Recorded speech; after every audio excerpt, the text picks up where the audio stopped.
It was a chilly night in late October in Montana, and I was about 8 years old. My dad decided to take our family for a weekend getaway to a cabin he planned to rent. My mom thought it was a wonderful idea for me, my sister, Emily, and our parents to spend some quality time together.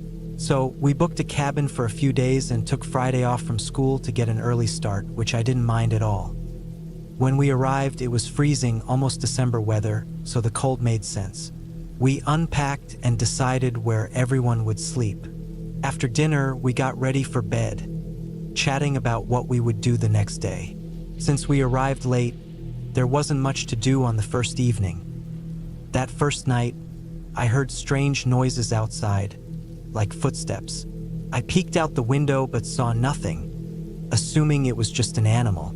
I tried to go back to sleep, but about 15 minutes later, the sound started again. I woke up Emily, who was about 12, and she heard it too. We both walked over to the window and saw something out there, though we couldn't quite make it out. Deciding it was best not to investigate, we went back to sleep. Neither of us could sleep well that night. The next morning, we woke up to the smell of breakfast. My mom was inside cooking and my dad was outside. I asked if I could go outside with him, and she said yes, while Emily stayed inside to wait for breakfast to finish. I walked out and my dad was talking to a short, stocky man. The man had a shaved head and wore a military cap. He looked really nervous and was sweating a lot. Even though it was cold outside, I approached them, and my dad introduced me, saying, "This is my son, Jake." The man smiled and said, "Nice to meet you, Jake. I'm Tom." I smiled back and greeted him. Maybe it was rude for a kid, but I asked, "You look kind of scared. Are you okay?" Tom coughed and replied, "Oh yeah, I'm fine. Just dealing with some old war stuff." I couldn't tell he was a veteran from his cap, but he seemed alright. My dad seemed to like Tom for some reason, and at first I did too.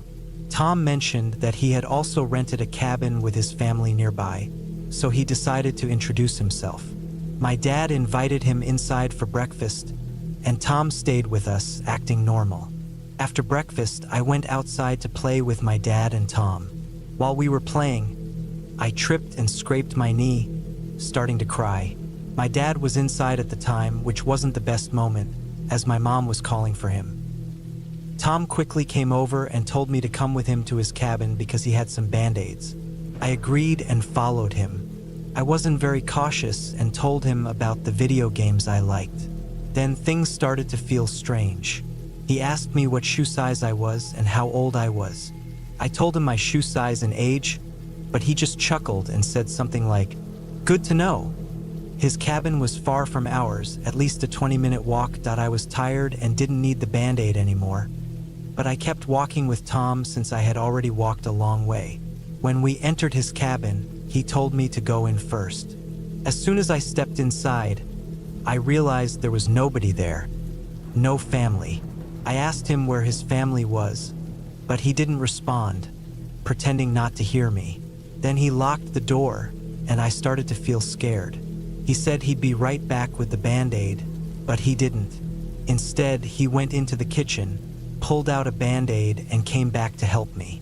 He held my leg and rubbed it, saying, "You're pretty strong for your age." I got scared and stood up immediately. He asked what was wrong, and I said nothing was wrong and that my leg felt better. He then said, "I thought your parents would be worried sick about you. You should hurry back." But he insisted I stay a little longer and eat with him. I didn't want to, but I was alone, and the door was locked, so I agreed reluctantly. He asked me how much I weighed, and I guessed around 70 pounds. He smiled and said, "Perfect weight." When I asked what that meant, he just kept smiling, which felt really weird. Suddenly, there was a loud bang from the bedroom. Tom stood up, looking angry, and walked into the room, shutting the door behind him. I heard him yelling, "Did I tell you not to move? Stay where you are.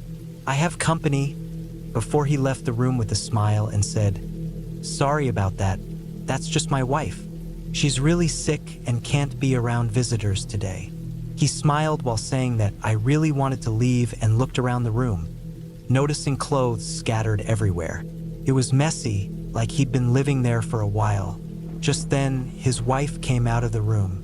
She looked extremely pale, had red circles around her eyes, and seemed like she had been crying a lot.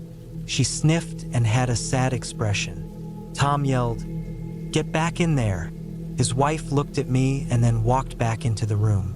I asked, "Where are your kids?" But he didn't answer.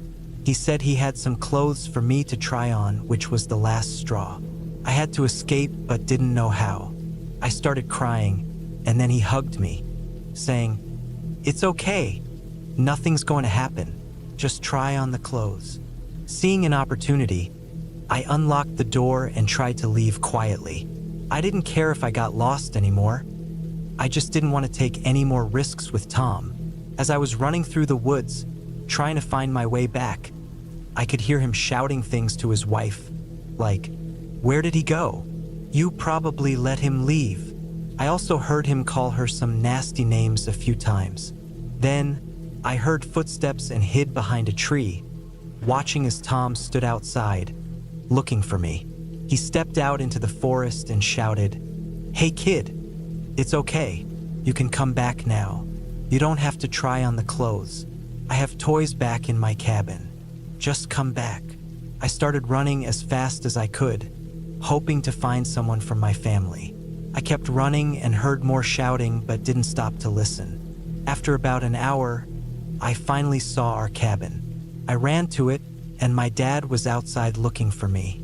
I ran up to him, crying, and told him that Tom wasn't a good guy and that he was acting really weird and touching my legs. My dad immediately called the person who rented out the cabins. He looked at me and told me to never follow any stranger again. We left that day and asked for a refund. The next day, the cabin owner apologized. The rental company called the police, who went back to Tom's cabin but found nobody there, not even his wife.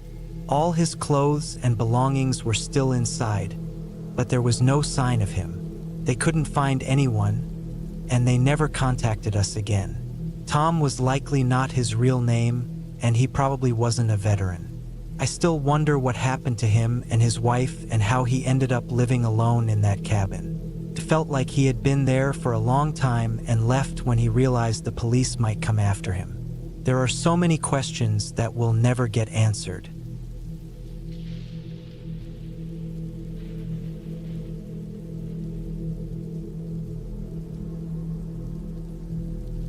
I was 11 when this happened. My older sister, Ariel, was 14, and my younger sister, Belle, was 8. My dad worked as a freelance programmer, making good money but struggling with over $500,000 in debt. Since my mom wasn't great at managing finances, we rarely had extra cash for fun. This meant vacations only came every few years, usually to visit relatives. After finishing a long project for a big client, Dad decided to celebrate by watching the movie Final Destination, a horror flick he loved to scare us with. While we were watching, the phone rang. Dad answered it and came back to get Mom while we continued the film. Belle took the chance to pause the movie and play with our dog, Duchess, because she was scared. About 10 minutes later, Dad excitedly announced that we'd be spending the weekend in a cabin. Apparently, his client owned a lovely cabin by a lake in the mountains and offered it to us for a great price. It was Thursday, and Mom started packing in a frenzy, so we missed the rest of the movie. The next day after school, we loaded up the family van and drove for 2.5 hours to the mountains. By the time we arrived, it was late. We explored the cabin, which was one story and had a little loft area about 3 feet high. It was meant for storage but became our play area. There were plenty of board games up there, and we started playing once we picked our rooms. Mom and Dad took the big bedroom. Ariel chose the smaller one with a twin bed, so Belle and I got the last room, which had a queen bed. Our room had a window with no curtain on one side and a lamp on the other. The only light came from that lamp, and there was a locked closet across from the bed that we couldn't access. I never found out what was inside. We went to bed around 11 o'clock, and since Belle kicks in her sleep, I chose to sleep by the lamp. I must have fallen asleep quickly because the next thing I knew, Belle was gripping my arm, trying to crawl under me. She was squeaking in fright, and I couldn't understand what was wrong. I sat up and noticed something pale and human-shaped moving away from the window. It took a moment for my sleep-addled brain to process it. Suddenly, I shot out of bed and grabbed Belle, dragging her with me as we rushed to find our parents. They reassured us that we were imagining things, and Mom told us to go back to bed, saying if we saw anything else, we should let them know. Annoyed, I went back to our room with Belle. We switched spots since she didn't want to sleep by the window. I told her a story to help her sleep, and I quickly dozed off afterward. The next morning, we explored around the lake for about an hour before Dad decided to take us into town. There were lots of small shops, and my parents went into every one. We ate lunch and dinner there before returning to the cabin. As we approached, Ariel made a joke, and everyone laughed until Dad suddenly held up his hand, signaling us to stop. He stepped toward the cabin and pushed the door open with one finger. It seemed strange that the door wasn't locked, but I didn't think much of it at first. Dad moved inside and disappeared for a minute while we stood on the porch. Mom called out to him, and he replied that we could come in. Once inside, we found him frowning in the living room. He locked the door after us and took Mom into the bedroom for a quick chat. Ariel, sensing something was off, suggested we play another board game to distract Belle and me. We hadn't played for long when Mom and Dad returned. Mom started cleaning up the breakfast dishes while Dad joined our game. We played for a few hours until Dad told us it was time for bed, even though it was only 9. This made Ariel mad because she usually stayed up later. Belle and I went to bed while they argued. We got into our spots, with Belle by the window and me by the lamp. I read to her for a bit before we both fell asleep. I woke up to Dad rushing into our room. He picked up Belle and grabbed my hand, pulling me into the hallway. I saw Ariel getting a similar treatment from Mom. A high-pitched whine came from the living room, and I noticed Duchess sitting by the back door, anxious and bristled. Dad didn't put Belle down or let go of my hand. We rushed out of the cabin to the van, and Dad went back for Duchess, speeding away from the cabin in silence. It took about half an hour for Duchess to calm down. The next day, Dad told Ariel what had happened, but Belle and I didn't learn the details until years later. That night, he had woken up to strange moaning outside the window. When he checked, he found the front door unlocked, stuff in the kitchen moved around, and Duchess growling at the slightly open back door. He locked it and got us out of the house. The next day, he returned for our luggage and discovered several pairs of footprints outside our bedroom window.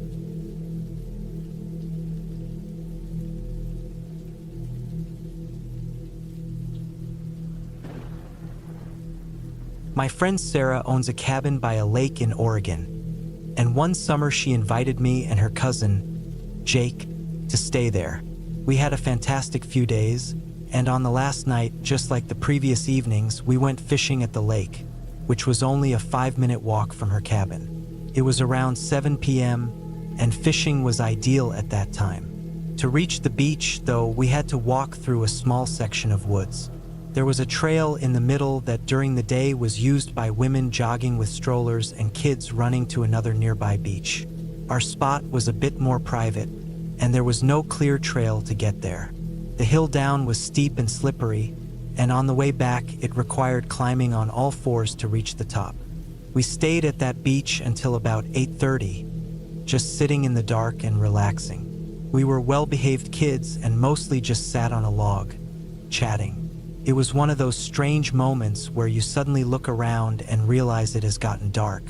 I told Sarah and Jake that we should probably head home, and they agreed. We packed up our gear. This was the latest we had stayed out at the beach, so with my overactive and scary movie-inspired imagination, I was a little bit scared. We calmly and silently, for some reason, walked up the hill. I mentioned that it felt pretty creepy here at night, and then Jake made it 10 times worse. He told us a story about these mountain men who had been around in the 60s. These men lived in the woods and were part of some kind of cult. He said they had murdered people all over the area for their cult and that some were still around. I was hysterical and terrified, but outwardly I just told Jake to shut up and stop trying to scare us. As we started crossing the trail, Jake looked to our right for some reason. He stopped dead in his tracks and looked scared. Sarah told him to stop being silly, and the two of us began to climb the steepest part of the hill, the section that required climbing with our hands. Jake grabbed us both by the arm very forcefully and made us look in the direction he was staring.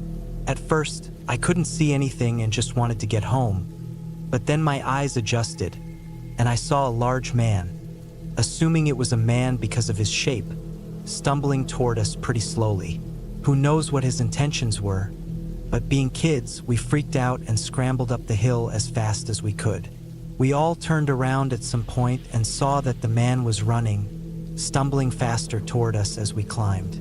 He got pretty close to us until we finally got over the hill and sprinted across the road to the cabin. At first, it sounded fairly innocent, but we all felt a deep sense of dread when we saw him on that trail. I didn't feel like he had good intentions. Once we got to the cabin, we threw our gear on the porch and ran to the front door, only to find it locked. However, there was a secret knock that Sarah's family had taught us so that the person at the door was a family member or a friend. It was a fairly complicated rhythm, and both Sarah and Jake banged on the door using the family knock. I remember just looking around, trying to see if the stranger had followed us, but I saw nothing. We were let in, and in a panic, we told the adults the whole story. They said it was probably just some guy who we might have scared. We disagreed but felt safe inside the locked cabin with the grown-ups. The cabin had a walkout basement, basically a lower story, not a creepy basement. It had a door and windows where Sarah and I slept on bunk beds. We went downstairs to get into our pajamas. After about 5 minutes of calming down together, we heard the family knock again. I thought it was Jake trying to come in from the stairway door, so I said, "Come in." But there was no response. It happened again, but this time we realized where it was coming from. The window outside. Sarah and I turned completely white and stared at each other with that horrible feeling of terror in our stomachs. It happened again, but a little more frantically. We both ran to the stairway door and rushed up to the living room where Sarah's family and Jake were. We told them everything we had heard through the panic and tears. Jake went downstairs to listen and said it was definitely the knock. Sarah's uncle, older brother, and cousin all grabbed flashlights to go look outside. We heard it again, but this time it was coming from the front door. Everyone looked at the door and huddled together. It happened once or twice more, and Sarah's uncle finally decided to call the police. He said, "I'm not sure what their intentions are, but someone is trying to get into our cabin." To the police. The knocking continued for another 2 minutes or so before it finally stopped. 5 minutes after the call, the police arrived with a comforting loud pounding and yelled through the door to make sure. Sarah's uncle looked outside a window and saw other officers searching around for the stranger. The policeman asked us 3 kids what had happened in the woods, and we told them the whole thing. They never found anyone, but those banging knocks at the door will stick with me forever. The officer said it was probably just some guy who was twisted and wanted to freak some kids out. What really creeped me out the most was the fact that the person had memorized the complicated family knock. All 3 of us ended up sleeping on the floor together that night.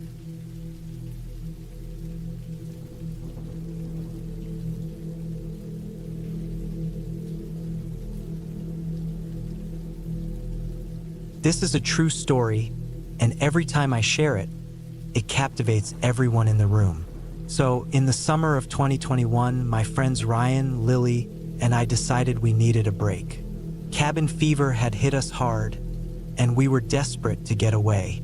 We chose a remote, forested area in the mountains and planned to camp and hike at various spots. For one night, we thought it would be fun to rent a cabin in the woods. Ryan's parents had once stayed in a fire tower and loved it, but the only option we could find was a cabin beside one. It was cheap, clean, and secluded. Thrilled to have a night to ourselves, where we could be as loud as we wanted, we booked it. In the weeks before our trip, we decided it would be fun to try something a little wild. So Lily brought some mushrooms for when we reached the cabin. They were tucked in her backpack as we pulled out of the driveway to start the trip. But I had this nagging feeling, a sense of unease that wouldn't go away. I told Ryan and Lily that I didn't feel right about doing mushrooms that night.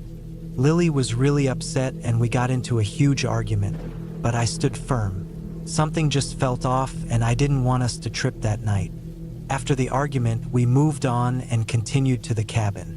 The cabin was about 40 minutes from the nearest small town, perched at the top of a winding mountain road. As we drove up the rugged path, we realized just how isolated it was. There were no other cabins, no campsites, just this long, twisted road leading us to the peak. When we arrived, we settled in, started a fire, and as the sky darkened, we heard the sound of an engine coming up the road. We saw headlights, and soon, a group of teenagers arrived on an ATV. Our nerves calmed as they waved and climbed up to the fire tower, staying only briefly before they left. We had heard that people occasionally visited the tower, and they were the only ones we saw all night. After putting out the fire, we went inside the cabin, made some lukewarm hot dogs, ate quickly, and then sat in silence. It's hard to describe how quiet it gets in the wilderness. Every little sound is magnified, rustling leaves, the wind through the trees. In the city, there's always some kind of background noise, but here it was just the sound of our own breathing. Every noise made us jump, and the tension between us grew until I finally broke it by cracking open a few drinks. I passed them to Ryan and Lily, then threw a board game on the table to distract us. Soon, we were laughing, relaxing, and actually enjoying the evening. Much more sober than we had planned, but at least we were having fun. However, there were noises outside that we couldn't quite ignore. The crack of a branch, the faint hum of an engine in the distance.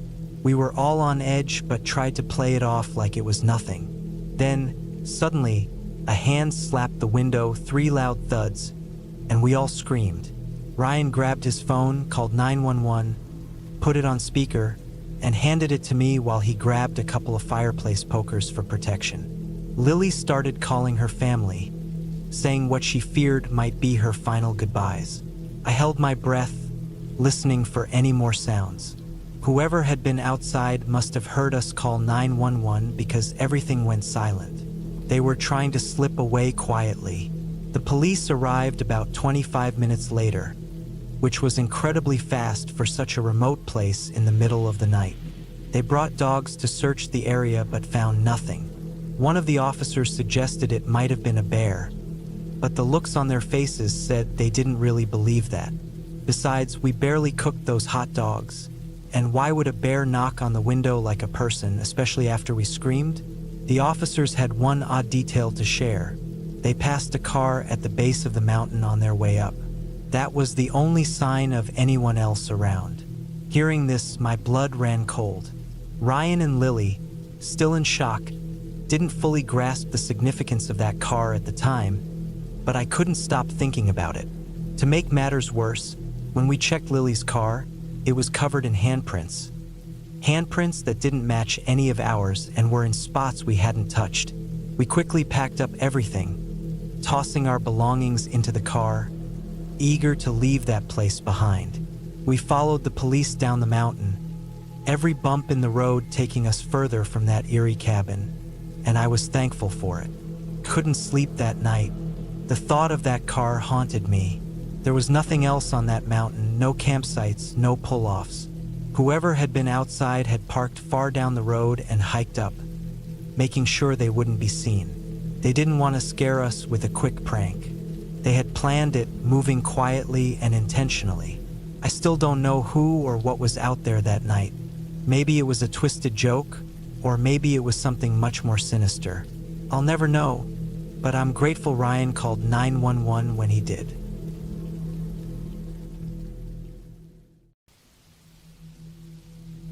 I hope you enjoy this odd memory from years back. When I was younger, our family would go on weekend camping trips in the summer and fall. Most of the time, we went to the same spot. I remember the routine. We'd drive out of town for about an hour until we hit a dirt road that wound up into the mountains. The area was perfect for all kinds of outdoor activities. Hiking, fishing, or just exploring. We'd take that road deep into the forest, where side roads led off into more remote areas. If you went far enough, you'd reach an old, abandoned quarry. It wasn't huge, but it had some blast holes and piles of broken rock. My sister and I loved playing there during our camping trips. Not many people ventured past the quarry. Most assumed it was still active or just didn't bother going any further. Once we passed it, we had the whole camping area to ourselves. We always picked the best spot, a nice, flat area perfect for our tent. This trip wasn't any different. It was all sunshine and smiles as we drove down that familiar road into the forest, passing tall trees and scattered boulders. We set up camp quickly. Just a tent, a table, and some folding chairs. There was an old fire pit, perfectly made with a ring of stones. We spent the evening drinking sodas and shooting at cans with our BB guns and a small rifle our dad brought along. He taught us how to shoot safely, and we loved it. Besides that, we'd hike, collect firewood, and carve little animals from sticks. Our favorite thing to do was head to the lake nearby. The road leading to it split into two, with one path blocked by an old iron gate that had a no-access sign. This used to be the main way to the lake, but had been closed because of parking issues and dangerous conditions. The new entrance, built in the 1960s, was easier to use and had a parking lot, so most people used that. As a result, the old path was usually deserted, and we had the whole area to ourselves. One morning, my sister and I woke up early, eager to fish at the lake. We grabbed our gear and started walking down the dusty road toward the blocked-off gate. It was a peaceful morning as we made our way down the path, but when we got close to the gate, I noticed something odd. A car was parked in front of it. This wasn't too unusual, as some people still knew about this old entrance. But as we got closer, I saw two people sitting in the car, talking quietly. The car was plain, nothing special, just a regular four-door with no standout features. The man in the driver's seat leaned out the window and called out in a cheerful voice, "Good morning, kids."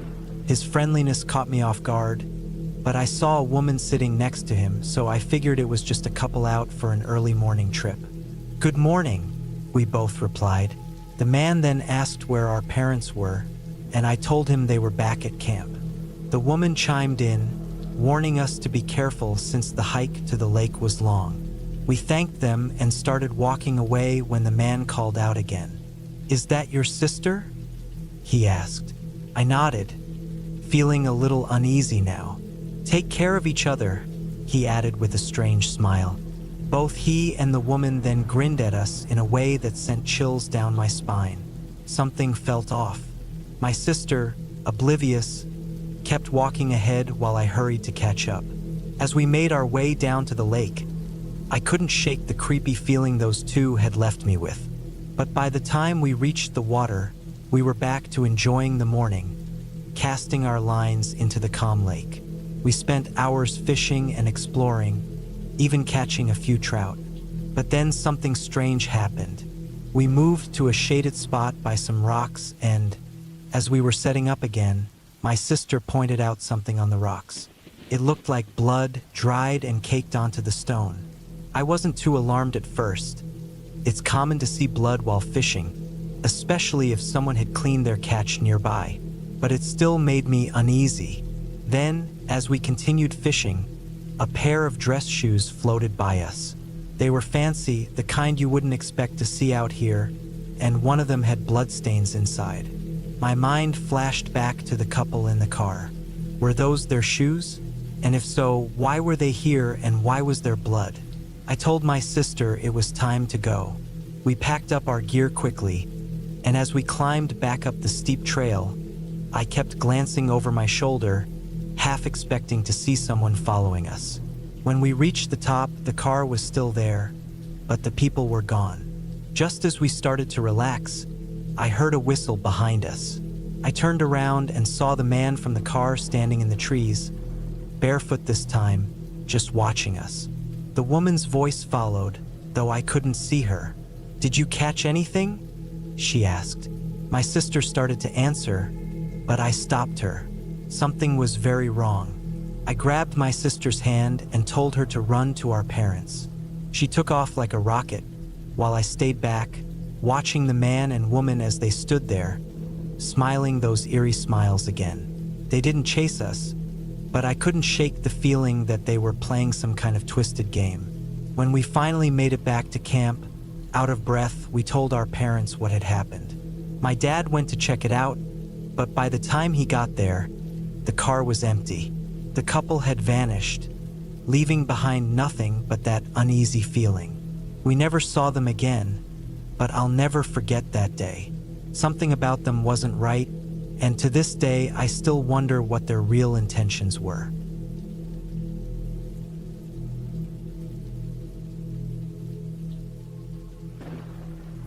I was with 2 college friends on a weekend camping trip in the woods near where we live.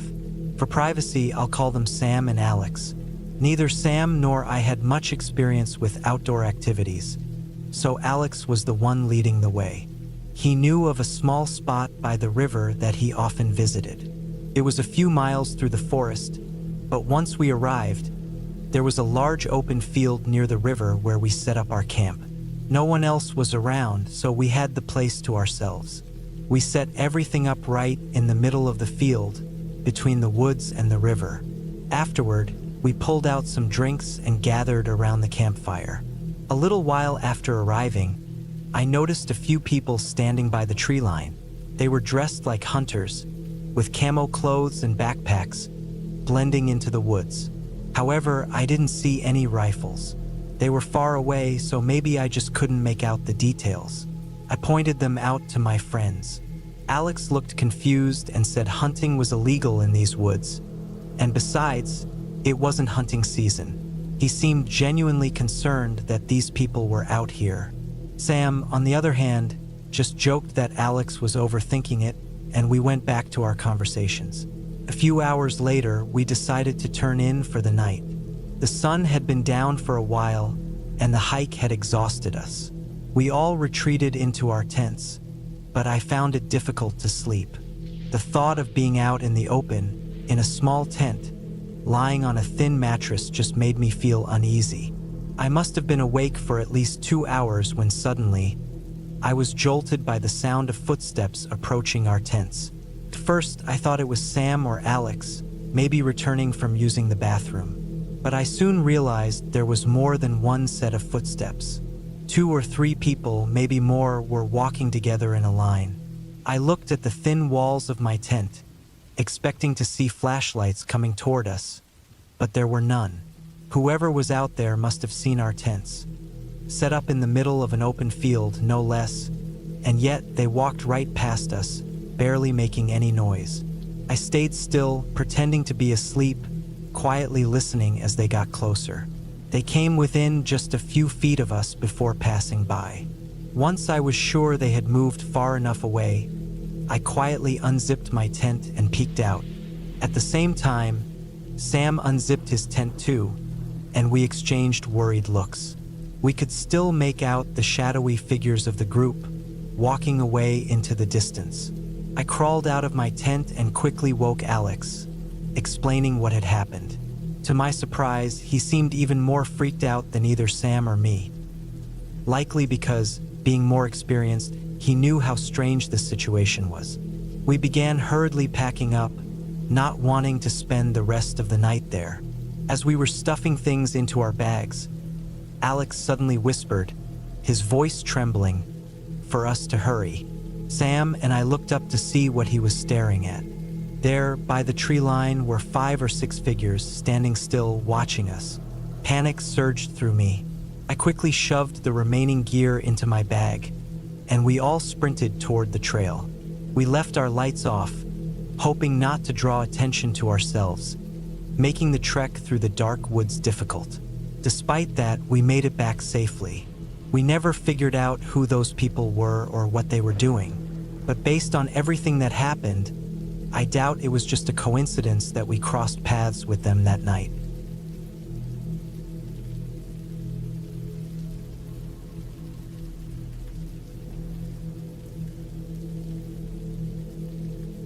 Each summer, I go camping with my father. He's been doing it all his life, and I've started joining him in recent years. I'm 17, and last year we embarked on our annual camping trip. We picked the location together, after searching online for a new spot to explore. There weren't any photos of the site, but the map seemed straightforward, and the trail was described as easy and not crowded. We left early on a Saturday morning, parking by the roadside and heading down the path. After the first half mile, though, it was clear the description wasn't entirely right. Some sections were steep, and much of the trail was either muddy or overgrown, making it tougher than expected. But since we were already there, we pressed on and eventually arrived at the campsite. It didn't look much different from the forest we'd been hiking through for nearly 2 hours. There were trees all around, and the only place to set up was an overgrown patch of grass. No spectacular views, nothing special. We set up our tent and had some lunch. My dad likes to talk a lot, so we spent the rest of the afternoon in conversation. As the sun began to set, we wandered through the woods nearby, gathering dry sticks for a fire. Suddenly, while we were chatting, a loud voice interrupted us from behind. We immediately stopped and spun around, but the woods had gone quiet, and there was no one to be seen. It sounded close, maybe within a mile. Neither of us spoke for what felt like half a minute, just scanning the trees, waiting for any movement. Then the voice came again, a man's shout. Chilled me. There was a kind of desperation and fear in the scream, like someone was in real danger. I looked at my dad, who seemed torn and alarmed. He turned me around and hurried us back to the campfire, which he quickly lit. But the shouting didn't stop. I finally asked if we should go help. My dad was clearly weighing his options. He told me very seriously to stay by the fire and not move. He said he'd run a little toward the voice to see what he could find, and if I saw anyone, I shouldn't let them get near me. I nodded and watched him jog off into the woods toward the sound. In no time, he was out of sight. If I'd been in his shoes, I'd feel terrible leaving someone who seemed to be in real trouble, but being deep in the woods also made things more dangerous. I wasn't sure what to think. After about 10 minutes, I started to get worried. The sun seemed to be fading fast, and there was still no sign of my dad. Then, without warning, the screaming stopped. The forest was eerily silent. I wondered if my dad had found the person and was helping, or if something else had happened. Still, after another 10 minutes, there was no sign of him, and darkness was creeping in. My anxiety grew. I stood up and walked a little way from the campsite, toward the direction he'd gone. Still nothing. I took a few more steps, and finally, I heard footsteps ahead of me. I couldn't see anything yet, but the sound of footsteps was getting closer. An unsettling feeling came over me. Just before I expected to see someone, a voice to my left called my name. It was my dad, running toward me, telling me to get back to camp. His voice was urgent and panicked. I rushed back with him close behind.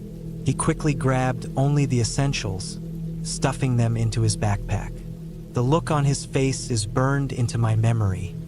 Pure fear and distress. We left everything else behind and ran the first mile, then walked quickly the rest of the way back to the car. On the drive home, I asked him what he had seen, who the man was, and why he had been screaming. But my dad didn't say a word. Even now, he refuses to talk about that day. Whenever I bring it up, his whole expression changes and he goes silent. So I stopped asking. But I still think about those footsteps, the ones that were heading toward me, and what could have happened if my dad hadn't shown up when he did.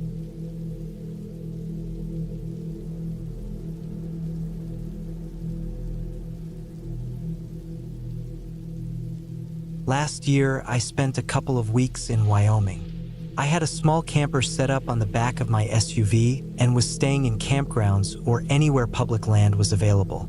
On one of my last days there, I needed to start heading back in the direction I came from. Unfortunately, my vehicle had some issues that day, and I spent most of the day trying to fix it. By the time sunset came, I had barely covered any distance. After stopping for some coffee at a nearby station, I figured I could drive for at least 2 more hours before finding a place to settle for the night. As I drove, the road cleared up, and soon I was the only one on it. Using an app, I found the closest camping spot on public land, not far off the main road. When I reached the turn, it was a narrow dirt road leading about 1/4 of a mile into the trees. At the end, there was a small clearing with grass, surrounded entirely by woods. No other campers were there. I parked my vehicle facing the exit, got out, and entered my camper. It was probably around midnight, and I was ready to sleep. But just as I lay down, a beam of light seeped through the edges of the privacy screen on my windows. I sat up, lifting the corner of the screen just enough to see out. Another vehicle's headlights were coming down the same dirt path. They slowed to a stop near the clearing. It seemed like they saw me and weren't sure if they wanted to camp in the same place. But instead of turning around, they just stayed there, blocking the exit. It was an old, rusty truck, but the headlights were so bright I couldn't make out much else. I had a bad feeling about this. After a few minutes, I realized I wouldn't be able to sleep here. I folded up my bed and started getting ready to leave. But before I could get out of the camper, I heard one of their doors open. I peeked out and saw they had turned their headlights off. 2 men were standing outside in the darkness, holding something in their hands. I quickly closed the window and listened as they walked quietly around my camper, their footsteps getting closer until they suddenly stopped. It was as if they sensed I was awake. One of them called out, "Hey, could you give us some directions? We're a bit lost." Their voices sounded off, maybe a bit drunk. I didn't know what they were capable of, and I was terrified. I peeked again through the window and saw one of the men standing right next to my vehicle, holding what looked like a crowbar or something similar. Confirmed my fears, they had bad intentions. But there was no way for me to leave without stepping out of the camper and into the truck. Suddenly, one of them began scraping the door, pressing hard, as if trying to force it open. I braced my legs against the door to keep it shut. Out of nowhere, I heard a gunshot. It didn't come from the men. It sounded farther away, from the woods surrounding the clearing. The 2 men froze, then bolted back to their truck. Within seconds, they sped off down the dirt road. I didn't know what had just happened, but I knew it was my best chance to escape. I quickly jumped into my truck, started it up, and sped down the path back to the main road. After driving for about an hour, I stopped at a busy truck stop. What really happened that night is still a mystery. I think that maybe a hunter or another camper had seen what was going on and fired a warning shot. Given how remote the area was, it seemed unlikely, but it's the only explanation that makes sense. Without that shot, I don't think I'd be here to tell this story.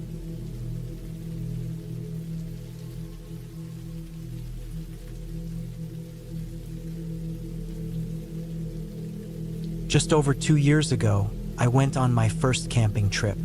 My name is John, and before this, I had 0 experience with camping.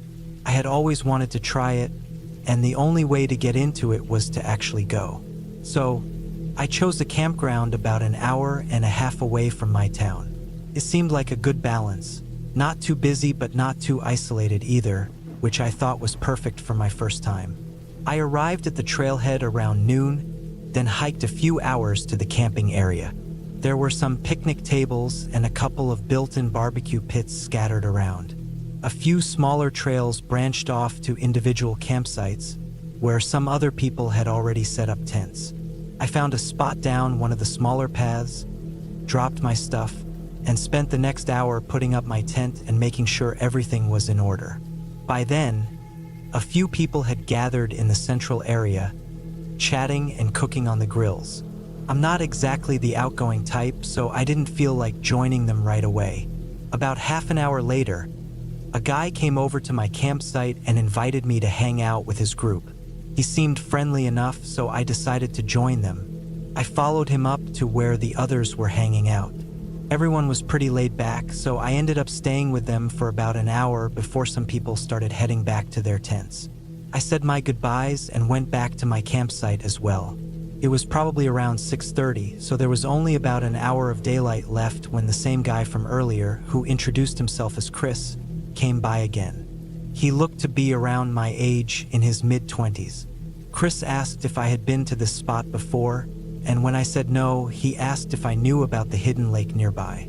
I told him I hadn't heard about it, and he got excited, telling me it was a secret spot that hardly anyone knew about. He said he was planning to check it out and invited me to come along. It sounded interesting, and I was curious, so I tossed my gear into my tent and followed him. He said it was about a 10-minute walk through the forest, and we should have enough time before sunset. We took a narrow path through the trees, which wasn't much of a trail but looked like it had been walked a few times. After about 10 minutes, though, there was no lake in sight, and Chris, who had been pretty talkative earlier, suddenly got quiet, only giving short answers. He kept glancing at the fading sunset, and while it could have been to check the time, something inside me felt like he was waiting for it to get dark. After 20 minutes of walking, I started to get uneasy. I backed off a little, unsure of what was going on. My adrenaline kicked in, and I noticed the forest had gone eerily quiet as the sun barely filtered through the trees. I waited for the right moment, then turned and tried to quietly run back towards the campsite. Chris noticed right away. He called out to me in a friendly tone at first, but when I didn't stop, he started yelling angrily and chased after me. For about a minute, I could hear him yelling and running behind me. Then, suddenly, I heard a loud metallic sound. I glanced back and saw something like a knife bounce off a tree just a few feet away from me. It seemed like his final attempt to stop me. I kept running and eventually lost him. When I got back to the other campers, I told them what had happened. One of them called the police for me. Chris, or whatever his real name was, never came back. The other said he had already been there when they arrived, but he didn't have any camping gear with him. He had probably singled me out because I was alone and inexperienced. I'm just thankful I never found out what he had planned, because I'm sure it wouldn't have ended well.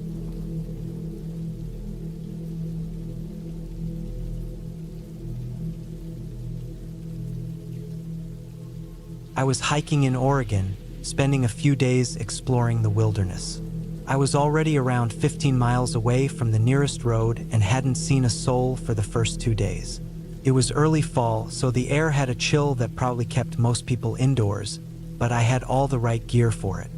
That morning, I made a quick cup of coffee over my little camp stove and set off toward my next campsite. It was about 5 miles away, which in the mountains is a pretty good distance. For hours into my hike, I heard footsteps ahead of me. I looked up to see a man coming down the trail, walking in the opposite direction. I wasn't expecting to see anyone, so I gave him a nod as he passed, but something felt off. He wasn't carrying a backpack or even a water bottle. All he had on was a long-sleeve shirt and some worn-out hiking pants. I found it strange enough that I turned around to get another look at him, and at that moment he also glanced back at me. To avoid being awkward, I quickly turned around and kept walking. I tried to forget about it as I hiked, convincing myself that he probably had a campsite nearby and was just out for a walk. But deep down, I knew that there weren't any official campsites in that area. Still, I shrugged it off and focused on reaching my destination. When I finally arrived, the campsite was empty, with just a small patch of ground for my tent. It wasn't as scenic as I had hoped. The trees blocked most of the view, so it felt more like I was in the middle of a dense forest than on a mountain. Tired from the hike, I quickly set up my tent and sat down to watch the sunset. Suddenly, I heard shuffling behind me. I turned around and was shocked to see the same man I had passed earlier. He still didn't have any gear with him, and what puzzled me even more was how he ended up here. He had been walking in the opposite direction when I saw him, so he must have turned around soon after we crossed paths. He walked into the campsite without acknowledging me, almost like he was pretending I didn't exist. He sat down on the ground, about 10 feet away, with no tent or sleeping bag, just sitting there, staring into the trees. Now that I could get a better look at him, he seemed to be in his late 30s, with short brown hair and a scruffy beard. The more I observed him, the more uneasy I felt. Nothing about this situation was normal. As the sun sank lower, I grew increasingly uncomfortable. Who was this guy? What was he doing 20 miles into the woods without food, water, or shelter? After about half an hour, he still hadn't moved. I realized I couldn't stay there for the night. I had nowhere else to go, but I figured I'd find a random spot away from the trail and hope he didn't follow me. As I began packing up my tent, he finally looked over at me. And once he did, he didn't stop staring. Every time I glanced at him, his eyes were locked on me. Once I had my gear packed up, I saw out of the corner of my eye that he stood up. I started walking as quickly as I could, gripping my small knife just in case. I could hear his footsteps close behind me. After a minute, I looked back to see him still following, but the distance between us was growing. I decided to take a risk and veer off the trail into the woods, hoping he wouldn't notice in the darkness. I crouched behind a tree about 20 feet off the path and waited. Sure enough, his footsteps came closer, but just as he was about to pass, he stopped. I could see his silhouette in the dim light as he looked around, as if he sensed I wasn't on the trail anymore. Then, he started calling out, trying to sound friendly, which only made it more unsettling. After a couple of minutes, he stopped calling out. Instead of heading back toward the campsite, he walked straight into the woods on the opposite side of the trail. I watched as his figure disappeared into the trees, and everything went silent. I stayed hidden for over an hour before finally getting up and continuing my hike. I pushed myself to skip the next campsite just to be safe. When I got back to town, I filed a report with the local police, but they never followed up. I still don't know if that man was living out there, looking to rob or harm people or something else entirely. But I'm lucky I got out of there when I did.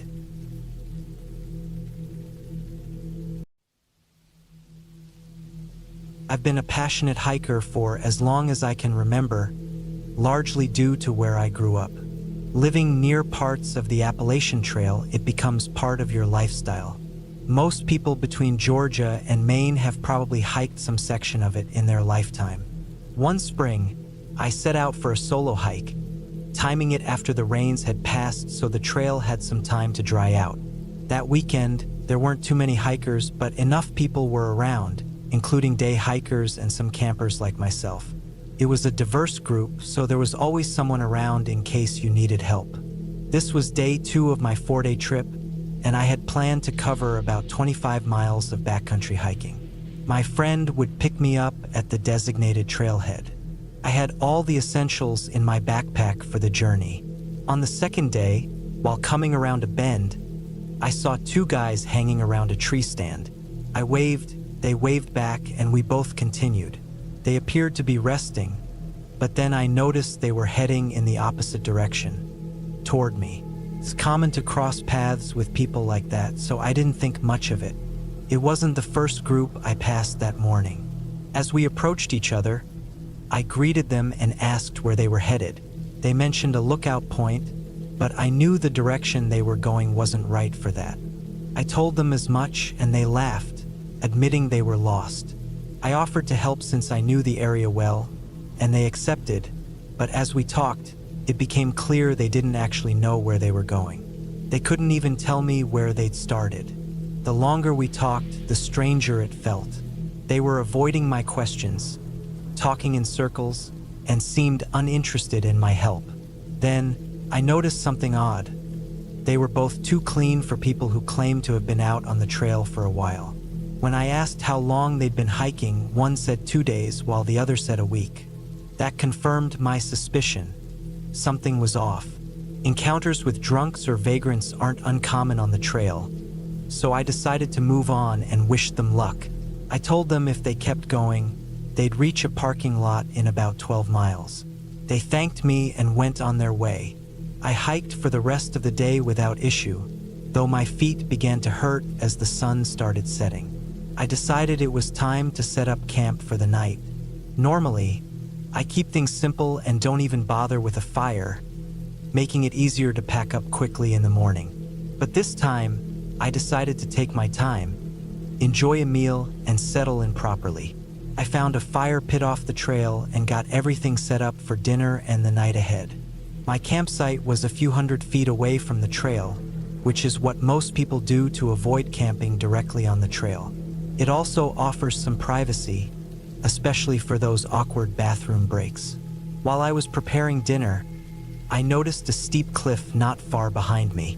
It was rugged and offered a great view of the trail in both directions. On a whim, I decided to climb it after finishing my meal to catch the fading sunset.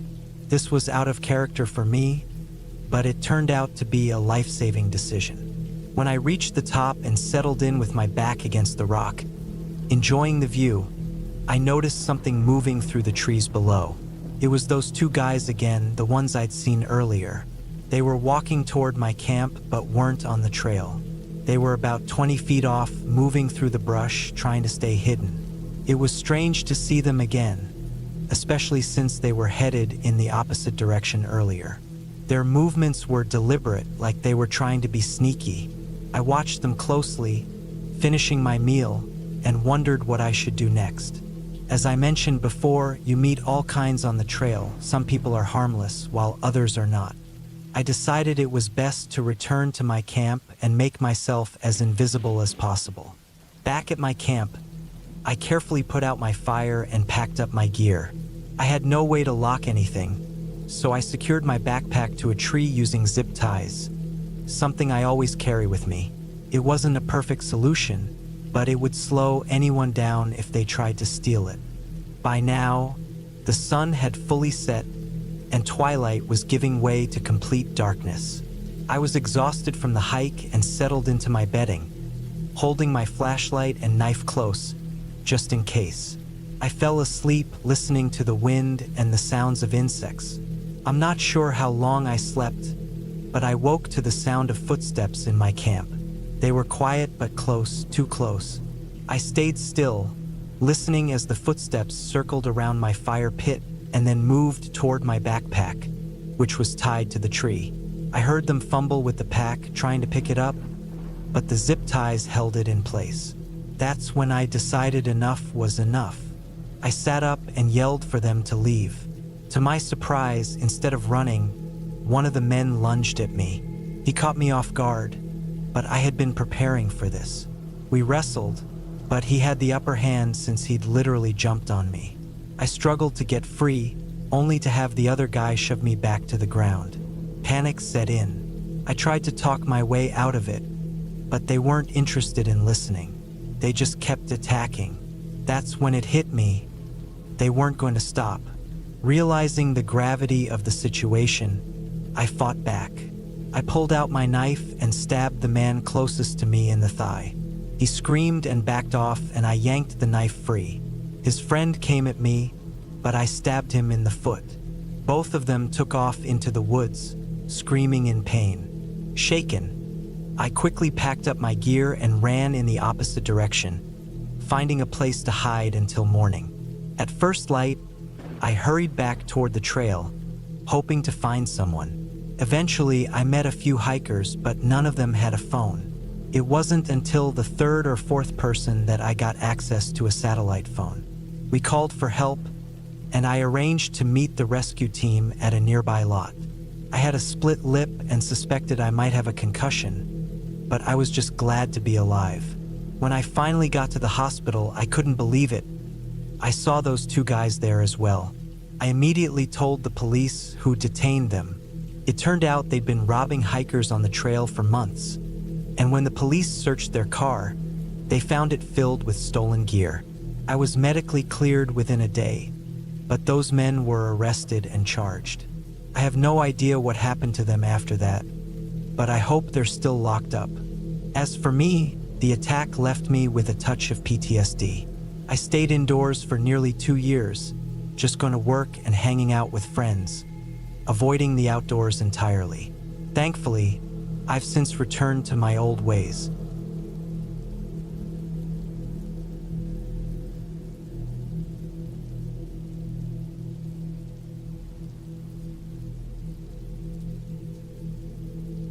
Many years back, our parents would take us on weekend trips, usually camping in the late summer or early fall.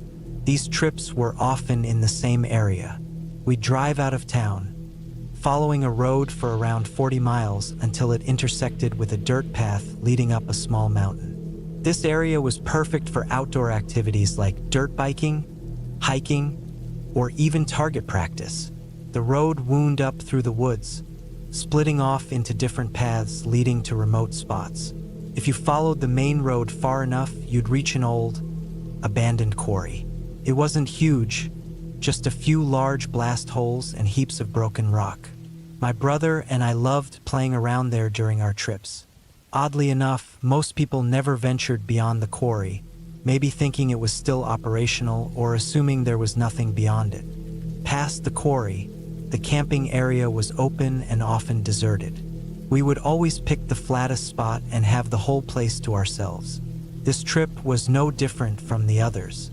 We set up camp under the clear sky and were excited to explore. We had a basic setup, a tent, a folding table, and 4 chairs. The fire pit was one we had used for years, surrounded by rocks that were perfect for warming up coffee or hot chocolate. We spent the day drinking soda and shooting at cans we'd set up on the hill. We had a couple of BB guns and a small rifle, nothing too dangerous or loud. Dad liked teaching us how to shoot, and my brother and I enjoyed it. Besides that, we spent time gathering firewood or carving small pieces of wood into different shapes, like animals or little ornaments. Sometimes, we'd just relax at camp, reading or listening to the sounds of nature around us. But our favorite activity was heading to the lake, which was just around a bend from the campsite. The road split into 2 there, with one path leading to an old iron gate. This gate blocked the original access road to the lake. That road had been closed off for years, possibly due to erosion or limited parking space. However, a secondary entrance was created decades ago, with a larger parking lot and easier access. Because the old road was no longer in use, it was like our own secret spot. My brother and I would often go to the lake by ourselves, free to explore without any supervision. That first morning, we woke up early with plans to spend the entire morning fishing. We got dressed, grabbed our gear, and started walking down the familiar dirt road that led to the lake. The walk was about 20 to 30 minutes, depending on how fast we went. Everything felt normal as we made our way down, but as we neared the gate, I noticed something strange. A car was parked right in front of it. It wasn't unusual to see cars parked there, but something about this one felt off. The car was nondescript, not new but not old, not dirty but not clean. Nothing stood out about it. As we got closer, I realized there were people sitting in the front seat. The man in the driver's seat leaned out of the window and called out, "Good morning, kids," in a cheerful voice. Seemed friendly enough, so we waved back and said good morning. "Where are your parents?" he asked. I told him they were back at the camp and would join us later. The woman in the passenger seat then spoke up, telling us to be careful as it was a long walk to the lake. We thanked them and continued on our way. Nothing about the encounter seemed too strange at first, though it did make me feel a little uneasy. As we walked on, the man called out again, "Is that your brother?" I nodded, feeling a bit uncomfortable now. "You better watch out for each other," he added with a strange grin. The smile on both their faces stretched unnaturally wide, and something about it felt wrong. like they were hiding something sinister. We hurried down the path to the lake, trying to shake off the creepy feeling. Once we reached the water, we set up our fishing rods and started casting our lines. The morning was perfect. Clear skies, calm water, and no wind to disturb our casts. After a while, we decided to move to a spot that offered more shade. We walked along the shore to a rocky outcrop with some pine trees hanging over it. It gave us a bit of cover from the sun, and we resumed fishing. At one point, we caught a large trout and cheered as we brought it in. But then, my brother pointed out something odd. A dark stain on the rocks near the water. It looked like dried blood. Seeing blood by the water wasn't entirely unusual, as people cleaned fish there all the time. Still, it unsettled me. We kept fishing, but the sense of unease grew. Not long after, we noticed something even stranger. 2 shoes floating near the shore. They were dress shoes, fancy looking, and one of them had blood inside. I immediately thought of the couple we had seen earlier. The shoes had to belong to them, but how did they end up here? And whose blood was it? My brother and I decided it was time to head back to camp. We quickly packed up our gear and started the climb back up the dirt road. As we reached the top, I glanced back and saw something that made my heart race. A tarp, partly hidden in the bushes, stained with blood. That was the final straw. I grabbed my brother's hand, and we bolted up the path, not stopping until we reached the campsite. We told our parents everything, about the couple, the blood, the shoes, but they seemed to think it was just a misunderstanding or an overreaction. My dad even walked back down the trail to check things out, but found nothing unusual. Later that afternoon, we went back to the lake with our parents, but the strange couple was gone, and so were the shoes and the tarp. We never saw them again. It remains one of the creepiest memories from my childhood. And to this day, I wonder who those people were and what they were doing out there in the middle of nowhere.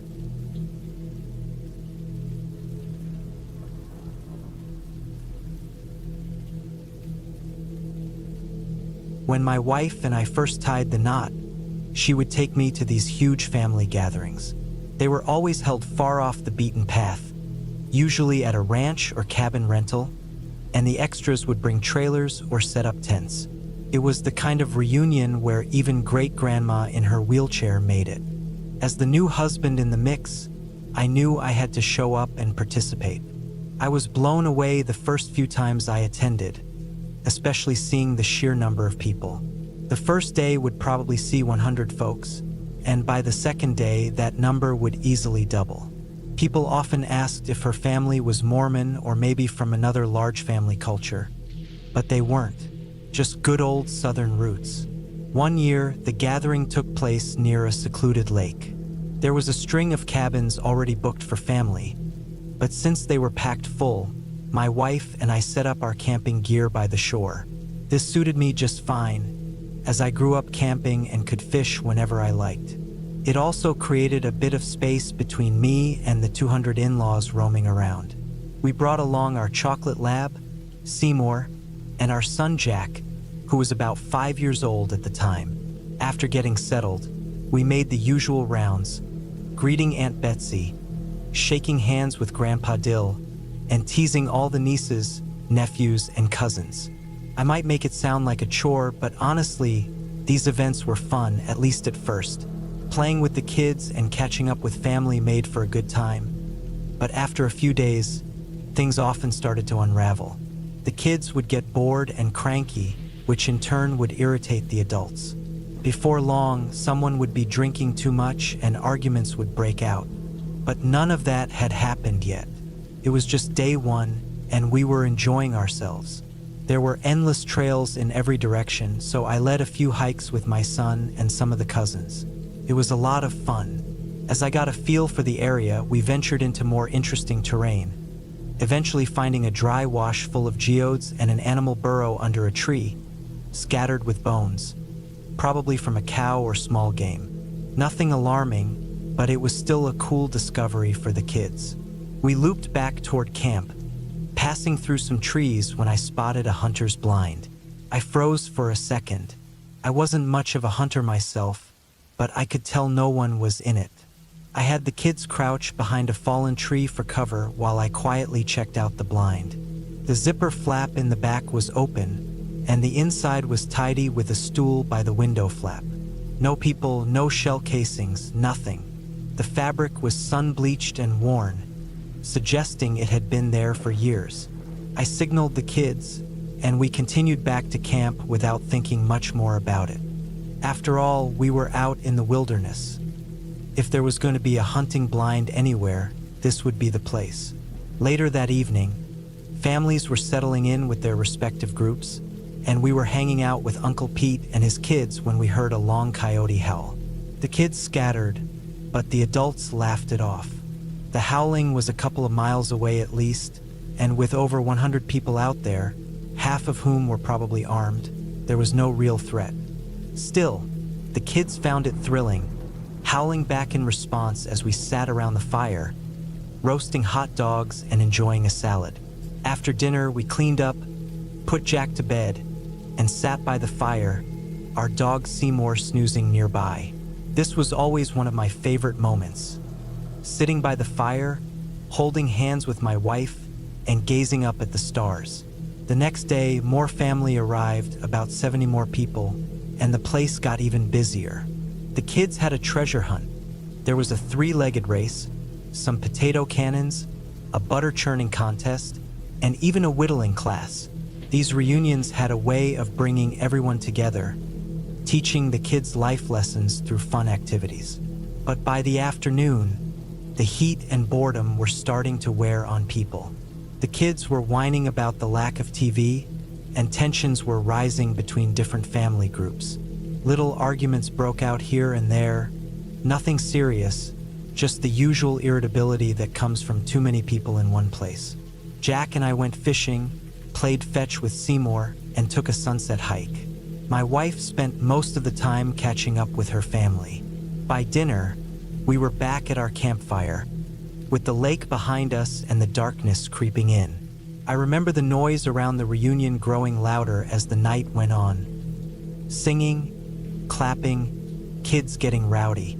Eventually, things started to quiet down again. As we sat talking about fishing, someone pointed out a figure near the lake. I turned and saw a person standing by a tree, barely visible in the fading light. They were just standing there, swaying slightly. We laughed, assuming it was a tipsy cousin or uncle taking a break from the crowd. But after 10 or 15 minutes, someone mentioned that the figure was still there, just standing and possibly staring at us. I pulled Jack close to me, and that's when Seymour started growling, his fur standing on end. He was leashed, but he was pacing back and forth, teeth bared. Aunt Toddy guessed it was probably Luke, a cousin known for getting blackout drunk, and someone suggested I go check on him. So, I handed Jack to my wife and started walking toward the figure. But that uneasy feeling grew as I got closer. What if this wasn't Luke? What if it was someone else, or worse? I remembered the hunter's blind we'd found earlier and slowed my pace. The figure was only 20 or 30 feet away now, but I still couldn't make out any details. I reached into my pocket for a flashlight and clicked it on. To my shock, it wasn't a person standing by the tree. It was a black bear, casually sniffing the air. Black bears aren't the biggest of the species, but this one stood over 6 feet tall on its hind legs and must have weighed a few hundred pounds. I muttered something, probably an expletive, and started backing up. The bear seemed curious and began following me. I stopped, unsure what to do, and noticed a cub behind the bear. Things had just gone from bad to worse. I called out to the others, "Bear!" and hurried back to camp. The bear had followed me a few feet, but when I shined the light on it, it stopped.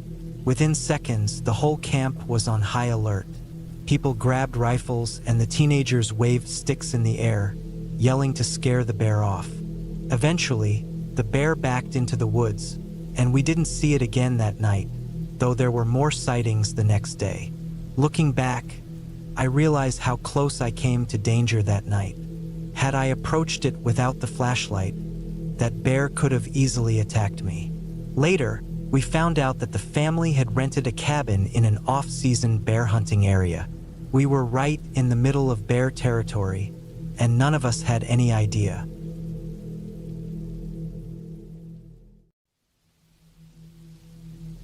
Earlier this summer, I went camping about 4 hours north of my hometown. There's this small, quiet lake that I've been visiting for years. It's pretty secluded and not many people know about it, which is perfect for getting away and enjoying some peace. When I arrived on the first day, I set up my tent, and as usual, there was no one else around. The lake was modest in size, surrounded by a narrow sandy beach and woods that extended all around. From my campsite, I could see the entire lake. Not long after I got settled, I spotted someone emerging from the woods on the opposite side of the lake. He set up his tent and seemed like a regular camper, minding his own business. As the sun began to set, I noticed him walking around the lake, heading toward my campsite. He had a friendly demeanor and introduced himself as Tom. He mentioned that he wasn't sure if I'd noticed him, but he saw me across the lake and just wanted to say hello since we were both out there at a spot that's usually pretty empty. We chatted for a while, and Tom seemed like a cool guy. He was 27, about the same age as me, and we both enjoyed this camping spot for the same reason, its seclusion. After about half an hour of talking, he returned to his campsite as the daylight faded. The rest of the evening was uneventful, but the next morning we ended up hanging out again.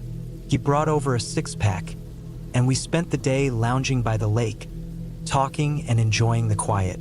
Later that evening, we went back to our respective tents, and as I sat by my campfire, I was glad I'd met Tom.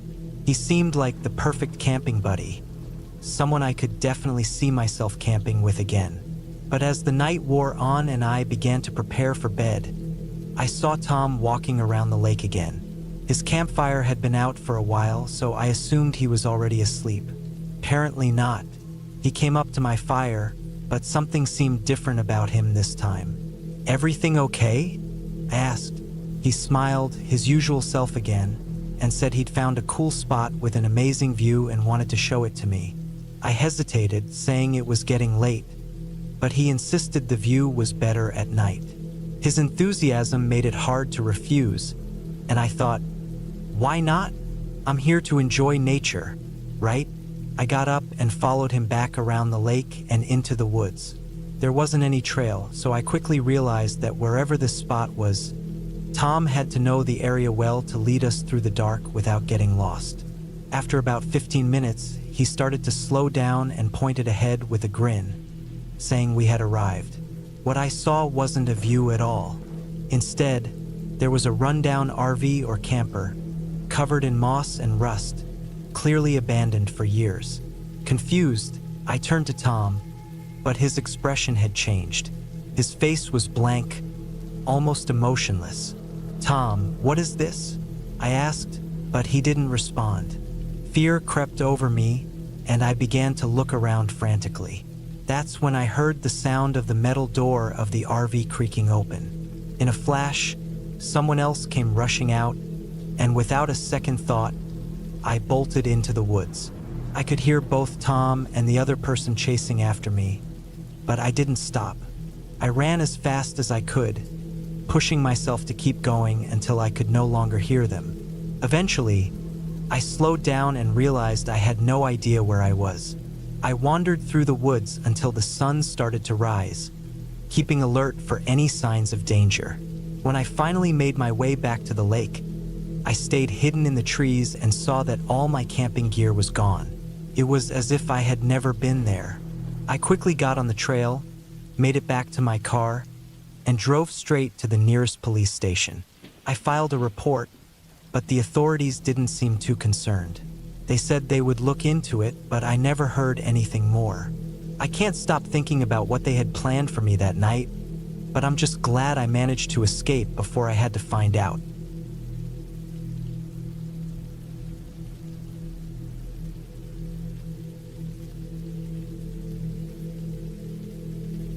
I had reserved an Airbnb a few weeks ahead of time in a town I'd never been to before.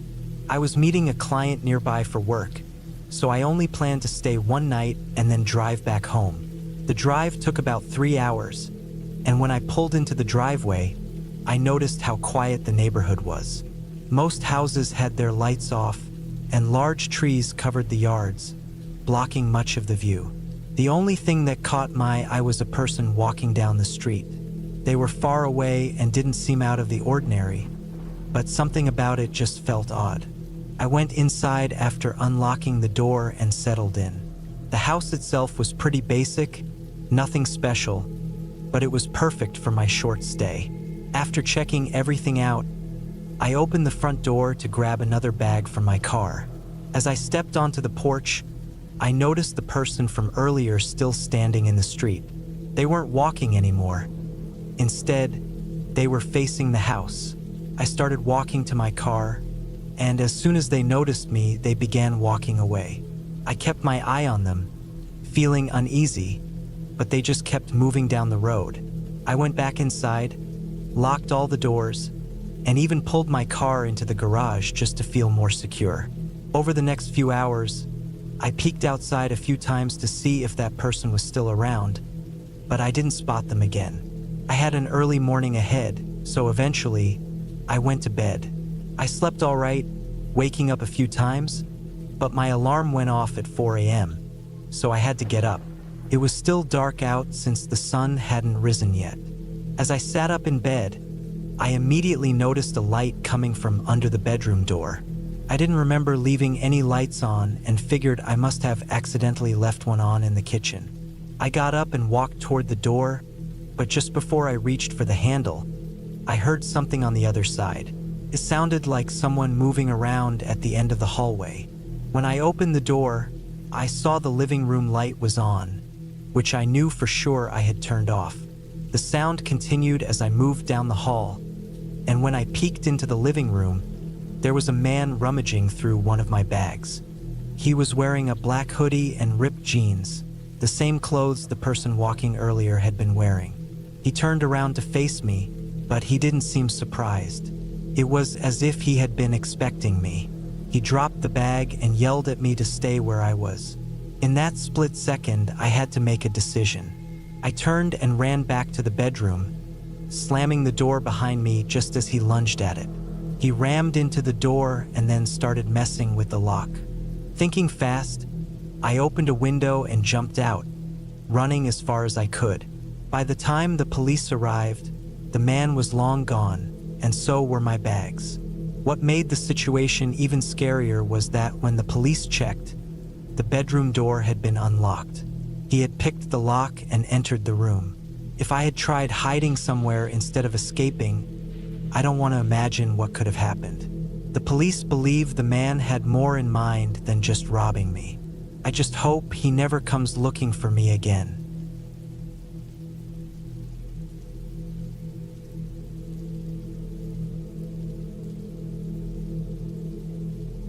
This took place in August of last year. My house was having some major issues, and I was left without electricity for several days while it was being fixed. I work from home, so this was a serious problem. I ended up renting an Airbnb for a few days until the power was restored. I don't live in a large town, so there weren't many Airbnb options close by. The nearest affordable one was about a 50-minute drive from my place. It was located in a more rural and quiet part of town, an area people often said wasn't the safest. I was only staying a few days though, and the money I was saving made it worth it. When I got there, I went straight inside and straight to bed, exhausted from all the stress at home. The next morning, I woke up early and set up my laptop and workspace. Just before I was about to start my workday, there was a knock on the door. I wasn't sure whether I should open it, since this wasn't my house, but thinking it might be the Airbnb host or someone relevant, I went to check. Standing on the porch was a man, probably in his early 30s, with tattoos all over. He didn't look like the host or anyone who would have business here. Unsure why he was at the door and not wanting to deal with it, I decided to ignore it. I walked away and got back to my desk, setting up for work. I had a busy day ahead of me with meetings and catching up on tasks from the previous few days. I don't think I left my desk until around 7:30 p.m., and even then I considered working more after grabbing something to eat. After getting dinner and just sitting down to eat, there was another knock on the door. I got up immediately to check, and it was the same guy from earlier. I wasn't really surprised to see him, but I was irritated. What could he possibly want at this hour? I was more annoyed than worried, so I just ignored him again, walked away, and went back to my meal. About 30 minutes later, around midnight, I decided to work for another hour. I was tired, but I knew if I left it for tomorrow, I'd just feel more stressed. I put on my headphones and focused for the next hour. I got a lot done and finally closed my laptop, satisfied with my progress. I hadn't noticed how dark it had gotten. My laptop was the only light in the room. I went to turn on the light switch near the front, and a sudden chill ran down my spine. There were faint but obvious shoe prints down the hallway, scattered everywhere, and they even went right up to the desk where I had been working. Frightened, I followed the prints to the back door, which was slightly open. I can't even begin to describe the fear I felt. It was pure terror. Moments later, I heard slow, careful footsteps coming down the stairs. When they reached the bottom, a man peered into the hallway and locked eyes with me. It was the same guy from earlier, easily recognizable by the tattoos. He looked surprised to see me moving around, but that surprise quickly turned to anger. His face was filled with nothing but irritation and fury. I wanted to speak, but no words came out. My heart pounded in my chest as I turned and sprinted out the back door. I ran through the backyard and into the woods behind the houses. I hid behind a tree and pulled out my phone to call 911, but I paused when I heard footsteps getting closer. I didn't expect him to follow me, but thankfully, he ran past without noticing me and disappeared into the darkness. After I was sure he was gone, I called the police. I returned to the Airbnb and waited for them to arrive. I gave a detailed description of the man, and they managed to catch him the next day. His tattoos made him easy to identify, and it turned out he had been breaking into multiple homes in the area in the days before, doing terrible things to the residents. I still don't know what he intended to do to me, or why he left me alone at first, but I'm relieved knowing he's no longer a danger.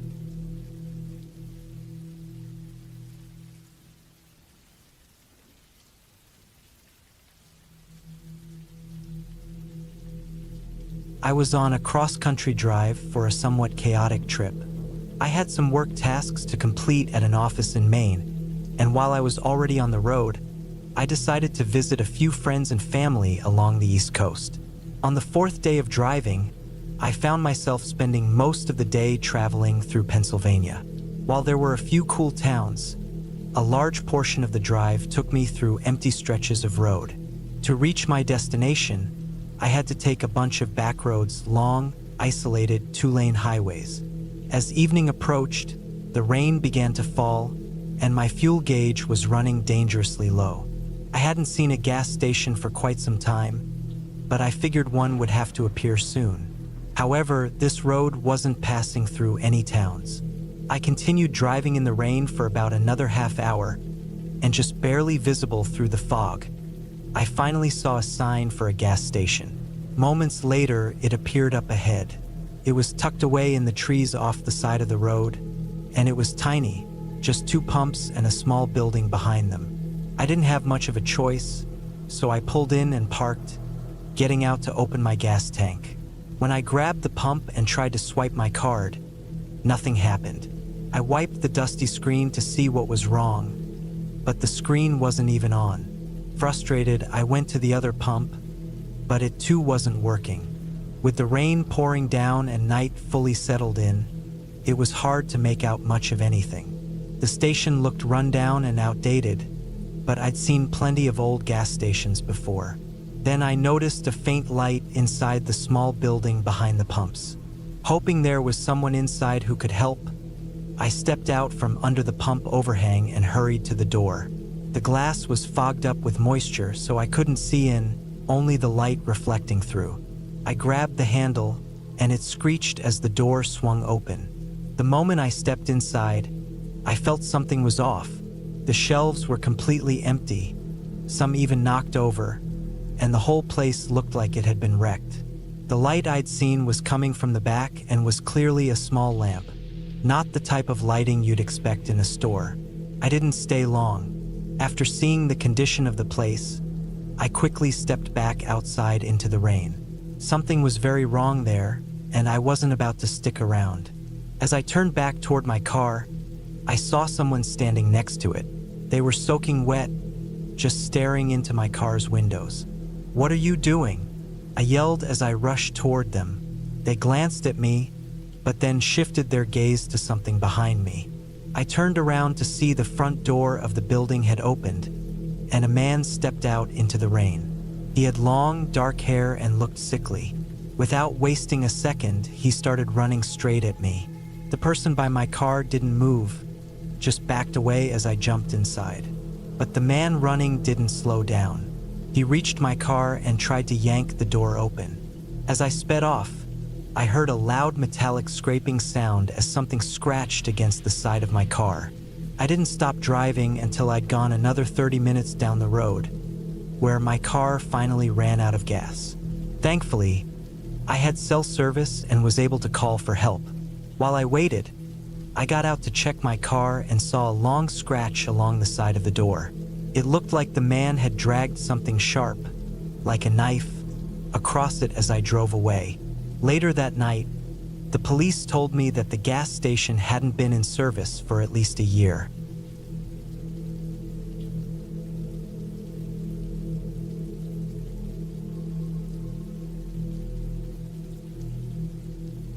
This happened about 10 months ago. I was spending a few days with my best friend from college in his hometown. I'll call him Mike for privacy. It was a much smaller town than I was used to, but Mike was showing me around. We went to a few bars, just hung out, and had a great time. On my last night there, he mentioned a spot he had been wanting to check out but didn't have anyone to go with. It was an old abandoned house, or maybe a small abandoned town, a few miles into the woods. In college, we used to go exploring and hiking all the time, so it seemed like a pretty fun idea. Only about 30 minutes after he told me about it, we were already making our way through the woods. There was still some daylight left, but we brought headlamps just in case. After about 20 minutes on the trail, it ended, and we had to follow a barely visible path through the trees. We walked for another hour before we arrived. We could see a house in the distance, and as we got closer, we noticed several more buildings behind it. Wasn't what either of us expected. The houses didn't look that old, but they were definitely worn down and damaged. They had modern siding and other features, making them seem like any other homes you might see. There was even a small gravel road connecting the houses. It looked like someone had tried to start a community here, but something must have gone wrong, causing them to leave it behind. Other people had definitely been there before us, based on the graffiti covering the houses. Mike and I approached the first house and looked through the open doorway. There were weeds growing up through the floorboards, but otherwise the house was empty. Just as we were about to step inside, we heard a loud banging sound echoing through the woods. We both jumped and looked down the gravel road, thinking that's where the noise had come from. After that, it went completely silent. We didn't know what caused the sound, but since we didn't see anything, we decided to go into the house. There wasn't much to see, but the weirdest part was trying to figure out why someone would leave it behind. It looked like it had been a nice place before it was abandoned. After checking out the first floor, we headed upstairs. Strangely, it got much darker as we went up, like the windows weren't letting in any light. The hallway was short, with only 2 doors and what appeared to be an attic door in the ceiling. We opened the first door and saw another empty room, but then we heard something downstairs. There were footsteps, moving through the grass and toward the house we were in. We froze, staying as quiet as possible. but whoever was outside had probably already seen us earlier. Why were they approaching us? The footsteps stopped right at the doorway, just before entering the house. "Hello?" the person called out. We didn't respond. "I just want to talk. No harm at all," he said. His voice sounded older, like maybe he was missing teeth or something, slurring his words slightly. Then there was a long pause, silence for about a minute. He didn't say anything more, but we didn't hear him leave either. We waited a few more minutes, still not hearing any movement. Mike quietly crept down the stairs and peeked toward the front door. He turned and looked at me, his face pale. "There's no one there." I rushed over to check for myself, and sure enough, there was no one in the doorway. We slowly stepped outside and saw only one set of footprints in the grass, coming from the direction of the other houses, but no footprints leading away. It hit us both at the same time, and we bolted for the trees, realizing the man must have been hiding somewhere inside the house. We ran through the woods as fast as we could and didn't stop until we were back at Mike's place. Who that man was and why he wanted to talk to us, we'll never know. But I'm certain if he had found us, we might not be here now.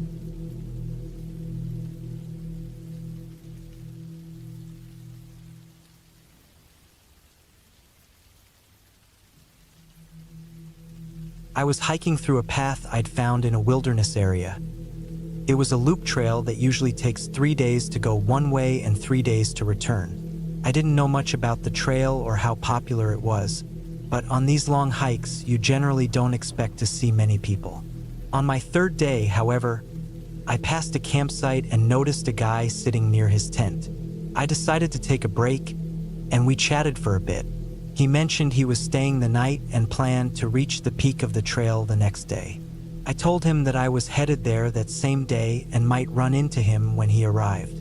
After a while, I left and reached the campsite where I'd be staying for the next 2 nights. The view was unlike anything I had ever seen, making for an incredible rest day at the trail's summit.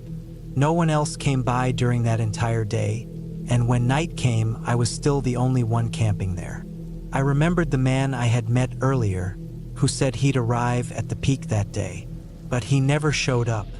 I thought maybe he had changed his mind or decided to stay another night at the site he was already at. In the morning, I packed up and started my return hike. I got a late start and was hoping at the very least to reach the campsite where I'd last seen the man. For some reason, I was unusually sore, which slowed me down, and soon there was almost no daylight left. I switched on my headlamp and kept walking for another hour after sunset until I finally reached the camp.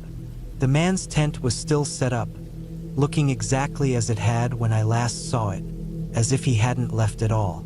Knowing that he had planned to keep hiking, and since it's unusual to stay at one site for days on end while on a backpacking trip, I called out to see if he was okay. There was no answer. I walked closer and said I just wanted to check on him. The tent flap was partly open, but no one was inside. A strange feeling settled over me, like my body knew something wasn't right. I stood still, scanning the area, but saw no sign of him anywhere, until I noticed a faint glimmer in the distance. It was a dim light, barely visible, far off in the woods. I started walking toward it, about 40 yards from the tent, and found the source, a headlamp lying on the ground.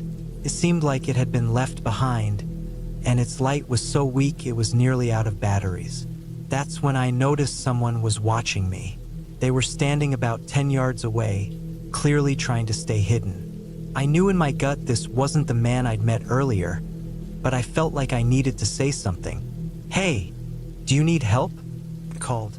The figure stood still, silent. "Sorry, I'll leave now," I stammered, backing away. I hurried back to the campsite, thankful I hadn't unpacked anything yet. I grabbed my gear and started walking out as fast as I could. As I left, the light in the woods went out. I pushed myself to walk 3 more miles until I reached the next campsite. As soon as I could, I reported what happened. Sadly, it was exactly what I feared. The man I had met was missing, and there were hardly any clues to follow.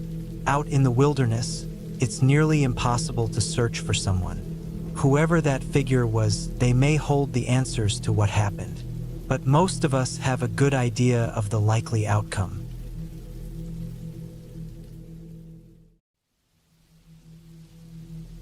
It was the final weekend before I had to head back to university, and my friends Sarah and Emily suggested we go on one last adventure before the summer ended.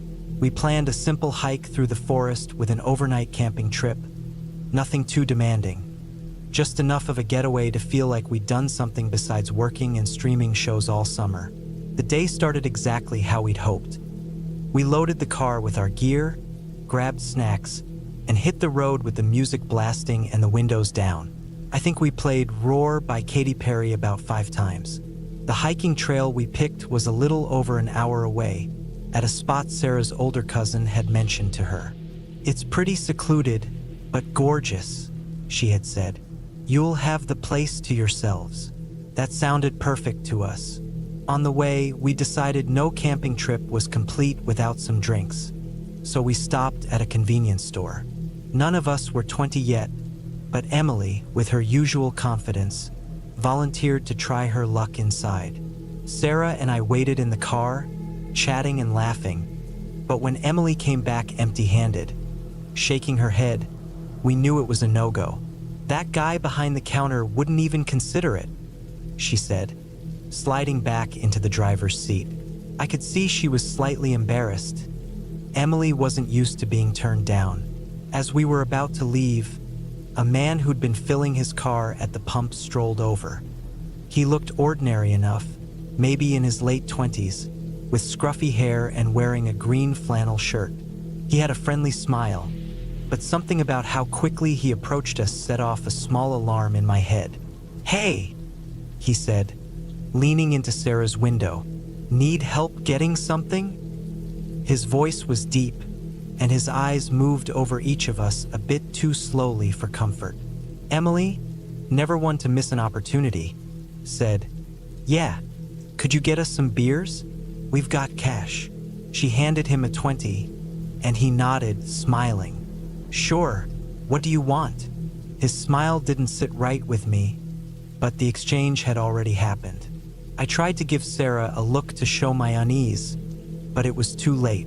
The guy walked into the store and came back out a few minutes later with a case of beer in one hand and change in the other. "Here you go," he said, handing it all over with that same unsettling grin. He stood there for a second, like he was waiting for something more, but Emily quickly thanked him and waved as Sarah started the car. We drove off, and as we pulled away, I glanced back to see him still standing there, watching us. "That was odd," I muttered, but Emily brushed it off. "We got our drinks, didn't we?" she said with a shrug. The rest of the drive was uneventful, and soon we were deep in the woods, surrounded by towering trees and birdsong. The hike was just as Sarah's cousin had promised, beautiful and peaceful. We spent the day laughing, taking photos, and enjoying being away from everything. But as the afternoon wore on, I started feeling uneasy. Every now and then, I thought I heard something. A twig snapping, leaves rustling. But whenever I turned to look, nothing was there.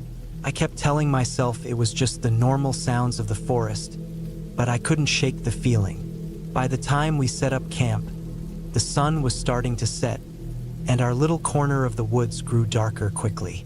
We built a small fire, roasted marshmallows, and opened a few beers. Sarah and Emily were having a great time, and I did my best to seem like I was too, though I was distracted by the surrounding darkness. It was Sarah who first mentioned the noises. "Do you guys hear that?" she whispered. "It sounds like someone walking around out there." Emily tried to brush it off, saying it was probably just animals, but even she didn't sound fully convinced.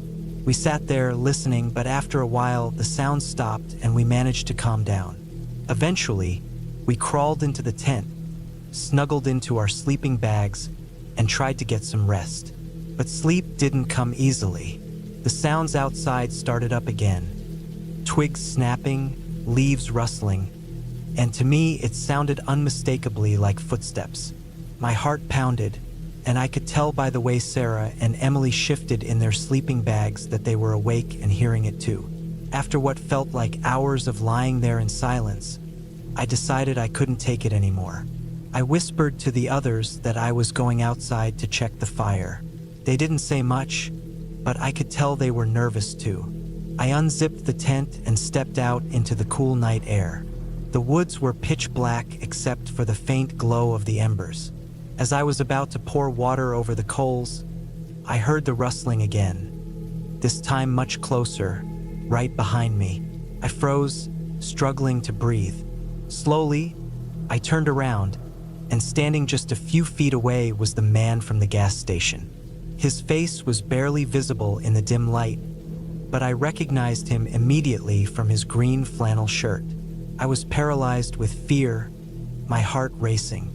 He just stood there, staring at me without saying a word, which made the situation even more terrifying. It felt like an eternity before I finally found my voice. "Get away from me!" I screamed, and as if that snapped him out of some trance, he took a few steps back, then turned and sprinted into the trees. I didn't wait to see where he went. I bolted back to the tent, shaking Sarah and Emily awake. "We have to leave. Now!" I told them, my voice trembling. They didn't ask any questions. We packed up in a frenzy, not even bothering to fold the tent, just stuffing everything into our bags and heading down the trail as fast as we could. The hike back was nerve-wracking. Our flashlights barely lit the path ahead, and every sound made us jump. We were running, terrified, the entire way back to the car. We made it back before dawn and didn't say much on the drive home. We were too shaken to process what had happened. In hindsight, we should have called the police immediately, but all we could think about was getting away. When we finally reached Sarah's house, we just sat in the driveway for a few moments before I dialed 911. I told them about the guy, described the encounter at the gas station, and gave them an idea of where we had been. It's been years since that night, and we never found out what that man's intentions were or if it was really him out there in the woods. After that, we decided our summer adventures were over. Even now, I still think about him standing there in the darkness, watching me. I often wonder what might have happened if I hadn't gone outside that night, but I try not to dwell on it too much. All I can hope is that he was just a creep and nothing worse.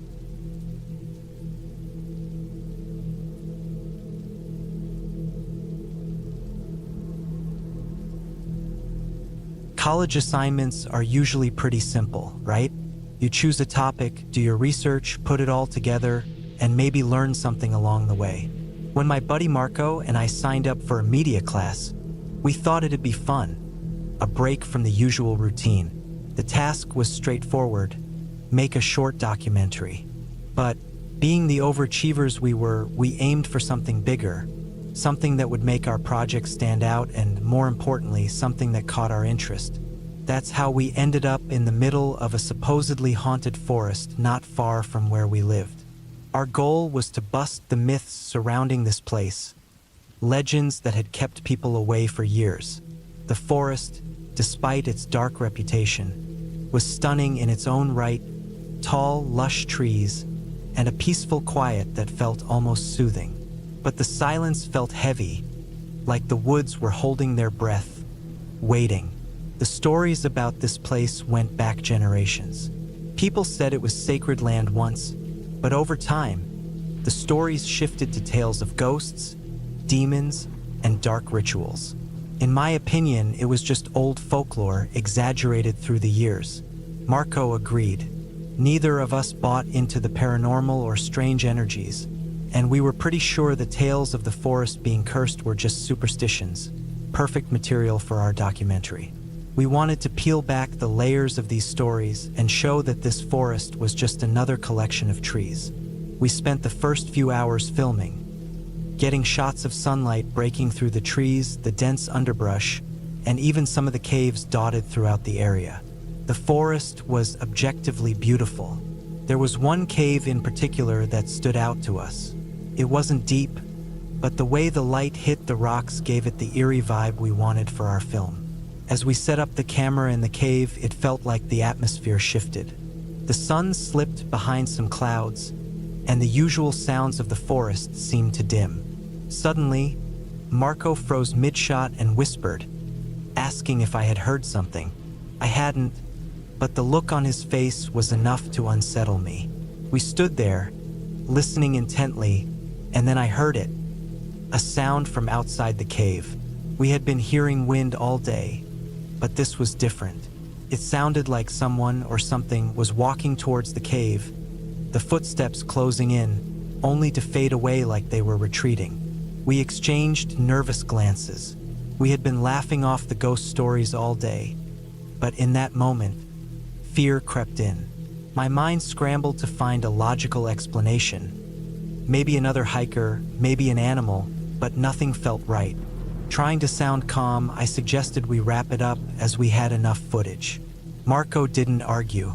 We quickly packed our gear, both pretending to stay cool, but it was obvious we were moving a little too fast.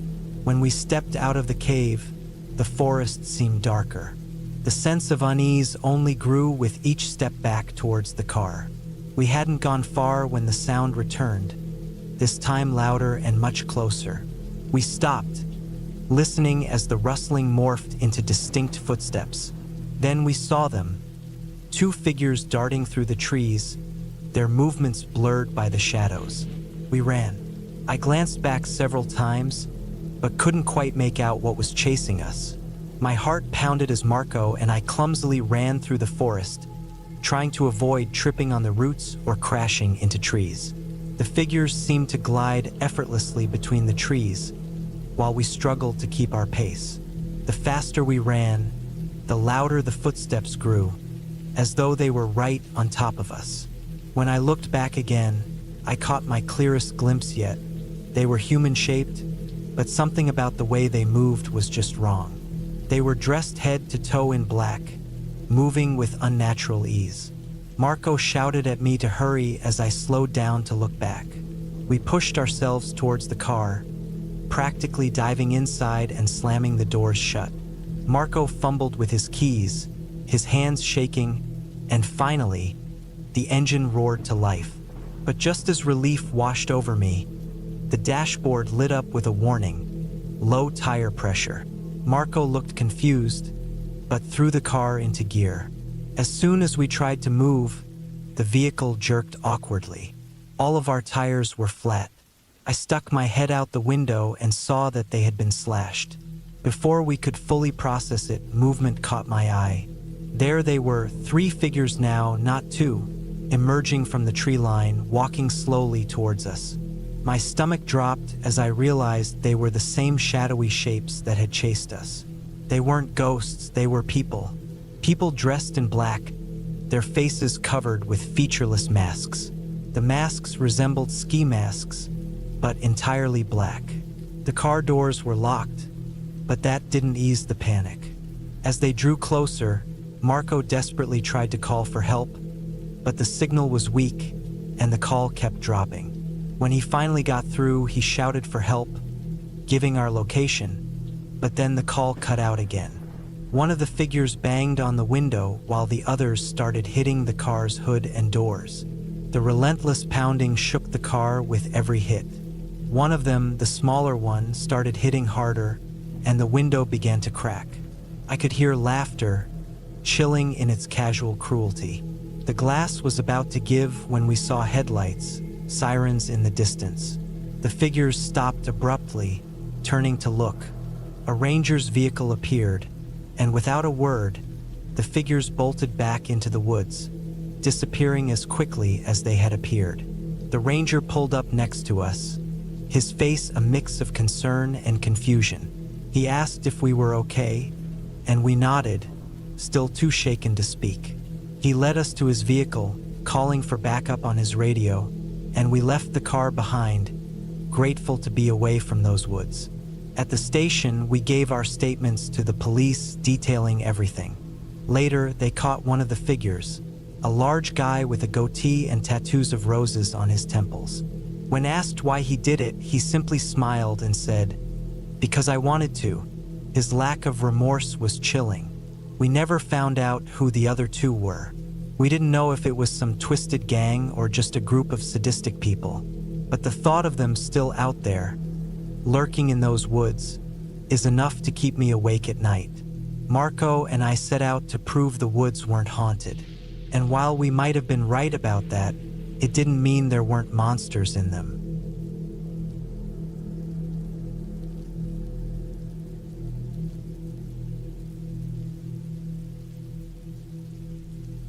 Back in 2015, my wife, some friends, John and Tina, and I had been planning a hiking trip for weeks.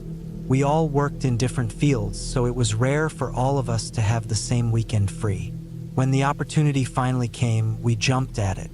The plan was to leave early Saturday and spend the day exploring the wild. We had a route mapped out, promising breathtaking views, and we were excited to disconnect from the world for a while. The drive to the trailhead was serene. The sun had just started rising, giving everything an orange glow. We chatted, shared stories, and enjoyed the peaceful start to the day. However, as soon as we arrived, our excitement quickly faded. The sky darkened out of nowhere, and within moments, it began pouring rain. It was so heavy that visibility was almost zero. We thought it was just a passing shower, so we decided to wait it out in the car, not ready to turn around after driving all that way. For about 20 minutes, we listened to the rain pounding on the roof, watching the windows fog up from our breath. It wasn't how we imagined our trip starting, but we were determined to make the best of it. When the rain finally eased up, it left behind a misty, overcast day. We debated whether we should continue, but the trail beckoned, and we didn't want to waste any more time. We hadn't been hiking long when the rain returned, even harder this time. It felt like someone had turned on a faucet, and we were soaked in seconds. Laughing and cursing, we ran back to the car, trying to shield ourselves from the downpour. But as we reached the car, we all stopped in our tracks. Standing beside our vehicle was a young woman, drenched and shivering, her clothes clinging to her as if they were rags. She looked like she'd been through hell, her hair matted, her face dirty. I blinked, thinking the rain was playing tricks on me. But no, she was real. Even more unsettling, she was staring into the car windows. Instinctively, I shouted, "Hey, get away from my car."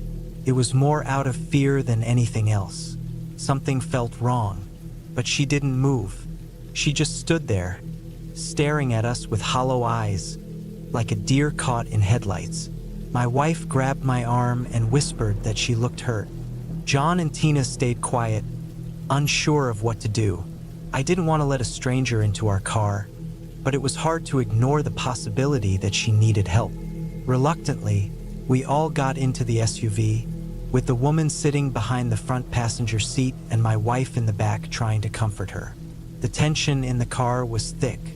What had started as a fun hike was now a situation where we were dealing with a strange, possibly injured woman in the middle of nowhere. The woman didn't say a word. She just sat there, shivering and staring straight ahead. My wife thought she might be in shock, and we assumed something terrible had happened to her. Her makeup had run down her face, though we couldn't tell if it was from the rain or tears. We asked where she was from, what had happened, but she didn't respond. I kept glancing at her in the rearview mirror, trying to figure her out, but her face was emotionless. John suggested we drive her to the nearest gas station and call for help since there was no cell service in the area. We all agreed. As I started the car and we drove down the muddy road, something still felt off. It wasn't just the tension. It was the way she had appeared out of nowhere and remained eerily quiet. She didn't seem to care about the cold or rain, which made me uneasy. We were about 2 minutes from the gas station when the woman suddenly let out an ear-piercing scream, a high-pitched wail that startled me so badly I nearly lost control of the car. She thrashed around in the back seat, hitting the windows and seats, making it hard to keep the car on the road. The rain was pouring down, and before I could regain control, we skidded off the road and into a ditch. For a moment, everything was silent except for the sound of rain pounding on the roof. We were all trying to catch our breath and process what had just happened. Then, the woman started laughing. This cold, empty laugh that sent chills down my spine. I had a small cut on my forehead from the steering wheel, but everyone else seemed physically fine. John shouted at her, "What the hell is wrong with you?" Her laughter abruptly stopped. She reached inside her shirt and pulled out a small blade. It looked like a box cutter. She pressed her elbow into my wife's neck while holding the blade to Tina's throat and demanded, "Give me all your money." The most chilling part was the lack of fear in her voice. There was only this sick satisfaction. We didn't argue. We handed over whatever cash we had, too scared to do anything else. My wife started crying, John was cursing, and I was just trying to keep it together. The woman grabbed the money, opened the car door, and sprinted into the rain without looking back. We sat in stunned silence for a few moments, the back door still open. Then, I started the car again, and we drove the rest of the way to the gas station. We reported the incident, but by then, she was long gone. The police took our statements, but they didn't seem hopeful about finding her. To this day, I have no idea who that woman was or where she came from. I thought maybe she was on drugs or something, but I never found any news reports or crimes that matched what we experienced. All I know is we were lucky to get out of that situation alive, and it still haunts me to think she might be out there doing the same thing to someone else.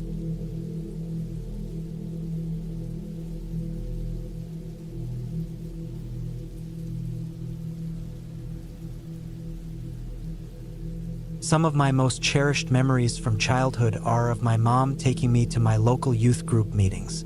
It's funny how certain things stay with you while others fade. I don't really remember the snacks, but I vividly recall my mom carefully sewing the badges onto my uniform.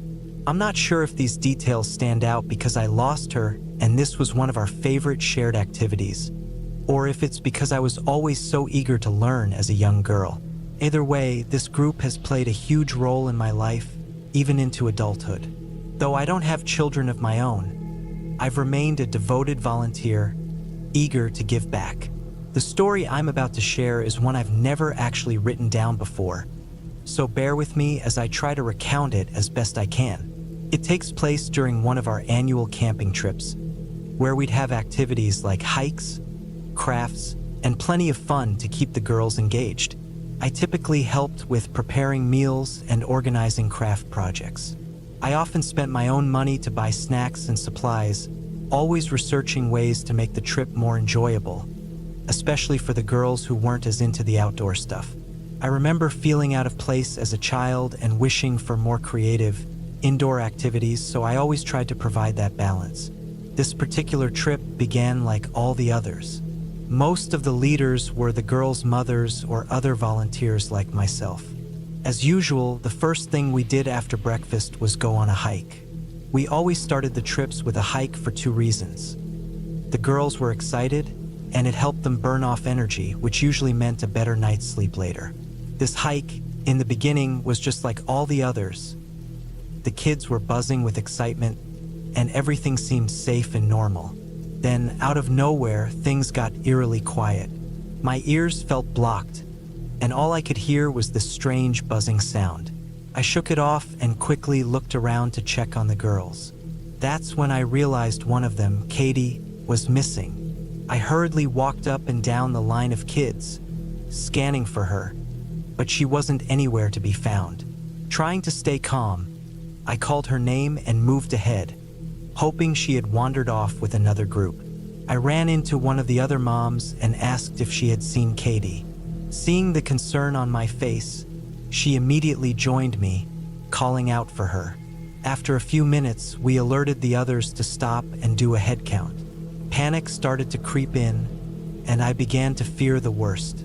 We were about to call the authorities when suddenly Katie appeared, casually walking out of the woods a bit off the trail. I rushed over to her, checking to make sure she was okay. She seemed perfectly fine, no injuries, no signs of distress. In fact, she didn't even look the least bit unsettled. I took her hand, and we continued the hike, making sure to keep all the girls in a single file line this time. Katie, usually the quiet type, was surprisingly chatty, humming and talking about all sorts of things. It was odd for her. I playfully asked what had put her in such a good mood. She smiled and said, "I made a friend in the woods. They told me to stay away from the man in the red cave." I stopped in my tracks, confused. I asked her who she had met and if anyone had touched her or tried to hurt her. She just kept smiling and saying her new friend was nice and wouldn't hurt her. But they kept warning her about this man in the red cave. Goosebumps crept up my arms. I couldn't quite make sense of it, but I made sure Katie was okay and hadn't encountered anything dangerous. That night, I had trouble sleeping, my mind racing with thoughts about what she had said. Had she really seen someone, or was her imagination just running wild? Thankfully, nothing else happened that weekend, and we all returned home safely. Years passed, and I hadn't thought about that incident in a long time. That is, until we returned to the same campsite for another retreat. I hadn't even remembered the place until one night. While I was sitting outside, struggling to sleep, I noticed another young girl stirring. I asked if she was okay, if she needed to use the bathroom, but she said she was just having trouble sleeping. I told her I often had a hard time sleeping in unfamiliar places too. She shook her head and said it wasn't that. She had been having bad dreams. She said her friend kept waking her up, telling her she needed to go see the man in the red cave. My stomach dropped. I felt a wave of dizziness as I asked her who was telling her this, but she couldn't really explain it. I couldn't tell if it was someone in her tent or just a dream, but hearing about the man in the red cave again after all these years felt too strange to be a coincidence. I put her back to bed and told her to let me know if she woke up again. Thankfully, I didn't hear from her for the rest of the night, though I didn't sleep a wink myself. The next day, we all packed up and went home. I've never been back to that campsite since.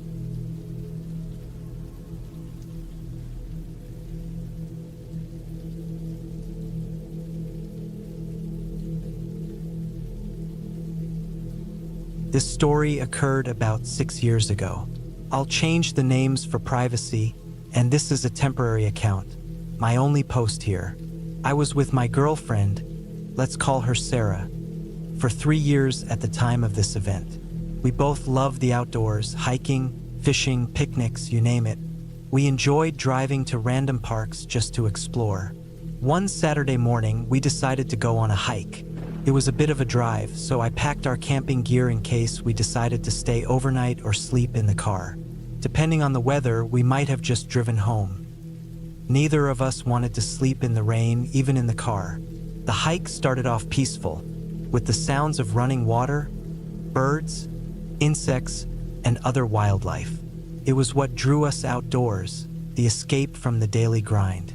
It was our way to clear our minds and relax. Most of the time, we talked about our future, marriage, where we wanted to live, what kind of house we dreamed of. We'd talk about settling down, but also finding a place to escape winters, and how not having kids might help us financially achieve that. It's hard to explain, but I felt like our best conversations happened while hiking. As we went deeper into the forest, I began to feel uneasy. It seemed like the peaceful sounds around us changed.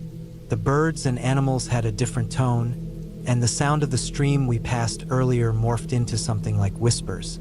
I also had the odd sensation of being followed, or like someone was trying to get my attention. I shook it off and continued with whatever conversation we were having. I started feeling tired and asked if we could take a break, which was surprising since I usually had more stamina. I figured I just hadn't had enough water that day. After the break, I noticed that Sarah's mood shifted. She became unusually quiet and irritable. I assumed she was tired, too, and tried to keep the conversation light to cheer her up. But soon, her irritability turned into outright rudeness. Every comment I made was met with sarcasm or a mean-spirited response. At first, I thought she was joking, but I quickly realized she wasn't. I asked if she wanted to take a break, turn around, or walk quietly for a bit. Anything to make the situation better. But she gave me a cold, silent stare. I couldn't figure out what I'd done wrong. Then, just as we reached the farthest point of our hike, Sarah had a full-on emotional breakdown, screaming and crying all at once. As I tried to approach her and figure out what was wrong, she became violent, flailing her arms, and one of her swings connected with my head, knocking my glasses off. Now, I'm almost blind without my glasses, so I had to quickly find them. Meanwhile, Sarah kept flailing and screaming, running in the opposite direction. Thankfully, I found my glasses and chased after her. When I caught up, she seemed completely out of it. Her eyes didn't look glazed over, but something was off, like she was physically there but mentally distant. It's hard to describe, but that's the best way I can put it. She stopped screaming and flailing, so I sat her down and made her drink some water. She wasn't talking much, but she seemed calmer. Once I was sure she could walk, we began heading back to the car. The further we got from the place where she had her breakdown, the more normal she became. She started talking again and asked if she had done anything strange. She didn't remember any of it and felt embarrassed, apologizing for what happened. By the time we were about half a mile from the car, she seemed completely back to herself. I was still trying to make sense of what had happened.